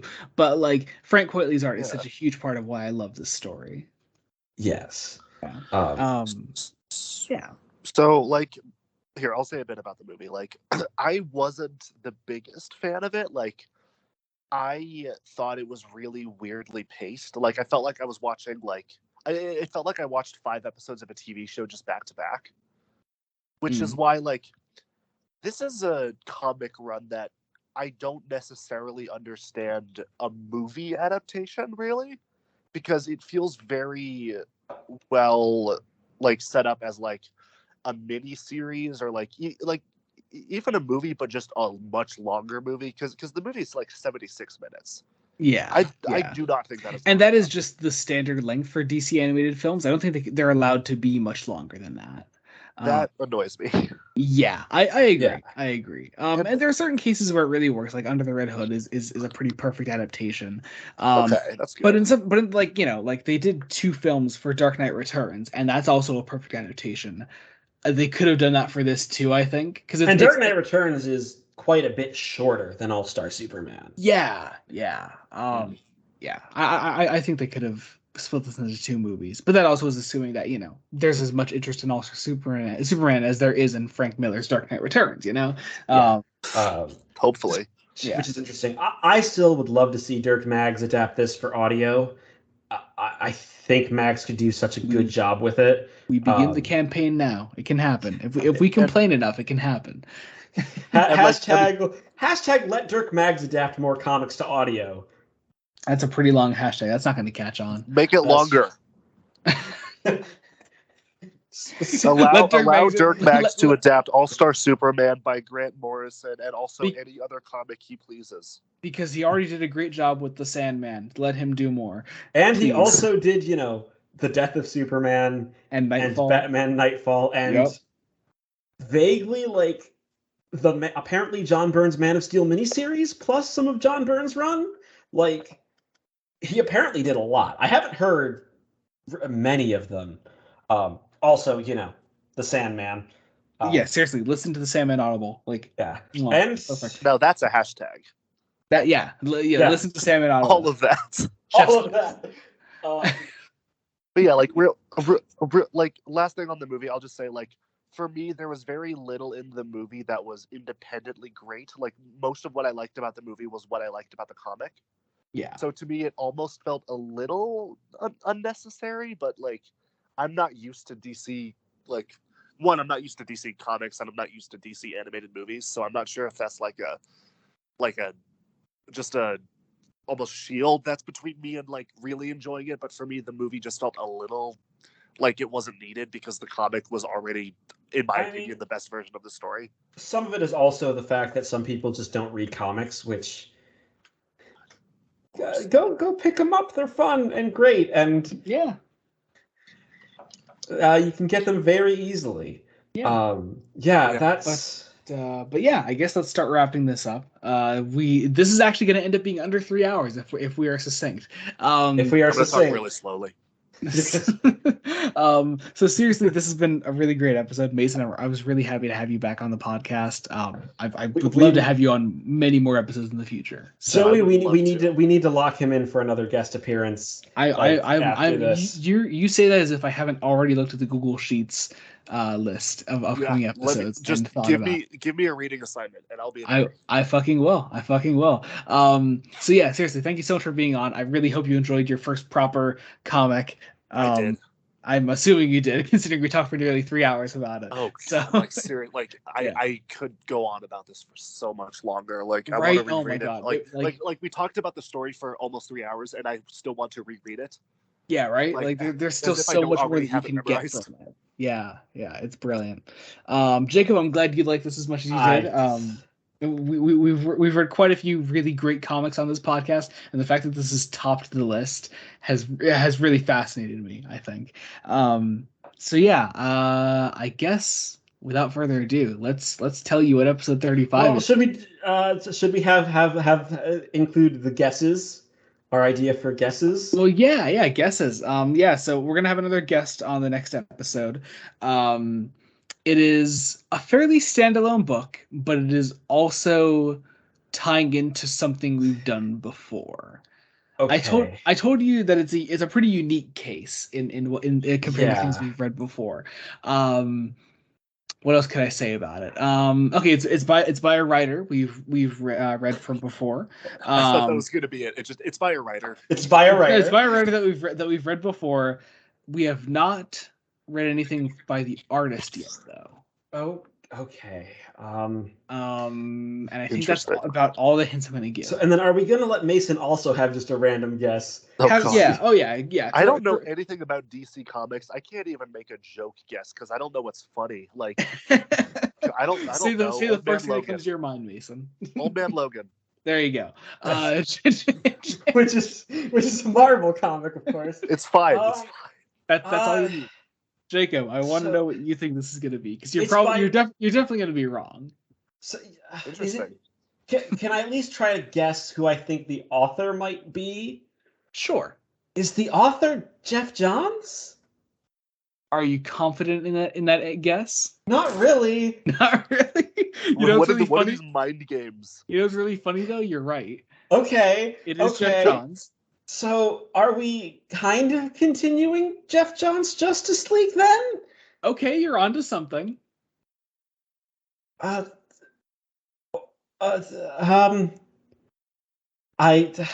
in the New 52 then that Geoff Johns wrote. Okay, I'll just tell you at this point because you actually got way closer than I thought you would. Next time on Fresh Face Comics, we're going to be reading Shazam by Geoff Johns. This is the collection of all the backups from Justice League that Geoff Johns wrote that made one complete story of Shazam, plus the 0 issue of Justice League. It is just a Shazam origin story. It's a damn good one. Okay. Nice. Yeah. Oh, this is This is, you know what? Wasn't the second Shazam film supposed to come out around February originally? Right? I believe so. Yeah, it's not coming out in March, so you know. So, but yeah. So okay. Also, we're definitely gonna watch the 2019 film, because the 2019 film is pretty much just this comic minus like one element. Okay, interesting. So it is something new. It is, yeah. It's a new character. Like, and we've had like small Shazam appearances before, but nothing significant, of course, and certainly nothing solo. So it is a new hero for us technically. And yeah, it is also a continuation of Justice League, because it's all of the Justice League backups. So okay. I should have guessed Captain Marvel. Damn it. You would have been right. Yeah, you would have been right. So yeah, let's do plugs. Yeah, that'll be next episode. In the meantime, be sure to follow us on Twitter. I'll leave our link trees in the description below. Mason, you don't have a link tree, right? No, I don't. I would just, like, well, here, should I say it? Like how to find me? Or... Yeah, sure. Yeah, go ahead, by all means. So my Twitter is at the GD256, just like the, and then the letters GD and then 256. I'll leave that link in the description. I'll have that down there. Yeah, I tweet every so often. Never consistent, but always chaotic. It's true. If I do anything, then it's going to be talked about there. So if you do want to hear more from me and like what I'm doing, that is the best place to see it. Indeed, yeah. Follow us on Twitter. I am at Jomo with 3 underscores. Jacob is at Newt5996, and again, Mason is at the GT256. Joe and I also have those handles on alternate social media sites when applicable. Yeah, I have a Hive now, so that's fun. I have Hive. I don't use it, but it's there. You can follow me on Instagram for some reason if you want. That's true. Like, that's true. I don't know if that's particularly interesting, but like there are photos there. That's true. You could do that. My Instagram is not public, so that is not available for you guys to follow. So yeah, but you can follow Jacob. So there's that. Also, yeah, because this is the first one we're recording since I made this. You could, if you want to support, this is just a me thing personally. If you want to support my online creative endeavors for the year, I made a coffee. You could buy me a coffee. I think they're $5 or something. So there's that. That'd be really cool. I already had someone buy me 2 coffees, so that's really cool. That's a great feeling. Great to feel your online creative works be rewarded in some way. So that's really nice. Yes. Hell yeah. So that's awesome. Yeah, that's cool. So yeah, I guess that about does it. All those links will be in the description below. If you want to read All-Star Superman, that is I will leave an Amazon link in the description below as well as our next reading, which will be Shazam by Jeff Johns. So yeah, I guess that about does it. I guess until next time, this has been Joey Morgan and Jacob Licklider. Mason Peters. I wasn't prepared. You came in just fine. Goodbye.